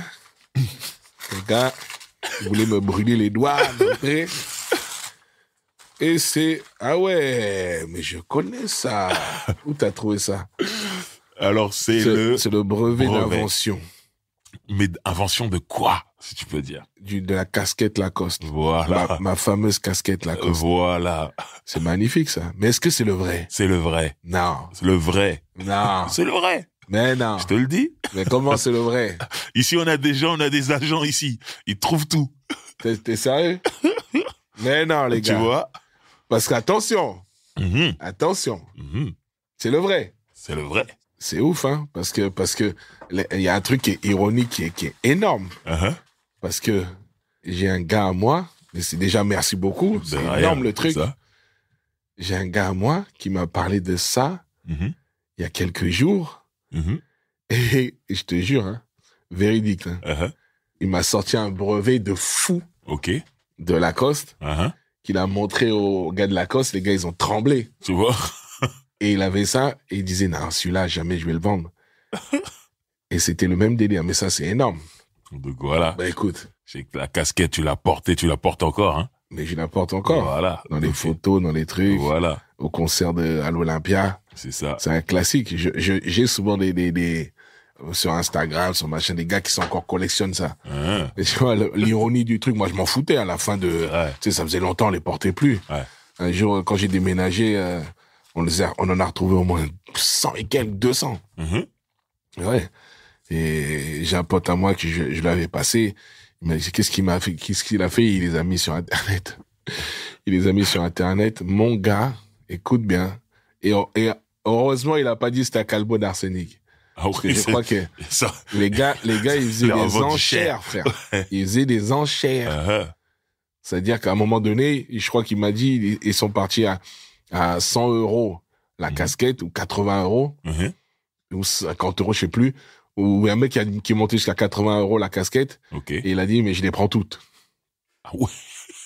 Il y a des mecs qui sont Donc lui, il y avait un mec qui déterminés. était arrivé jusqu'à 120, machin, la casquette. Et lui, il a dit 80, mais je les prends toutes. Ah ouais. Et il est arrivé à la gare, de loin. Mhm. Et le mec lui a dit, mais pourquoi il a dit, ouais, je collectionne tout ça. C'est- Mais je crois qu'il était affilié à Lacoste, tout ça. Ok. Donc, peut-être qu'il Il y avait un business il derrière. recherchait Ah. ces modèles-là. Ah. Et il a dit, je vais 80 sur la casquette, mais je les prends toutes. Eh ben, quelle motivation. Voilà. En tout cas, c'était un plaisir de te recevoir, Calbo. Eh ben, le plaisir partagé. Hein. On rappelle le livre. Quelques gouttes de plus. Voilà. Il y C'est a un dehors. EP qui suit. Mhm. C'est chez Mindset Édition. Une nouvelle maison d'édition. C'est très mindset. C'est-à-dire que c'est des livres, quand tu les lis, les livres de chez Mindset Édition, c'est des livres qui t'aident à t'émanciper, qui Ok. t'aident des histoires inspirantes. Mhm. Et souvent, quand tu lis les bouquins, tu te dis, ah ouais, que des histoires comme ça où faut aller voir aussi sur Instagram, sur Mindset Édition. Lourd. Très bien. C'est cool. C'était donc Featuring et à la prochaine. Salut. Featuring est un podcast original Angle, présenté par Driver, produit et réalisé par François Cusset, ingénieur du son Thomas Gabriel, générique original Ovich Beats. Abonnez-vous au podcast Featuring sur votre plateforme d'écoute favorite pour ne manquer aucun épisode.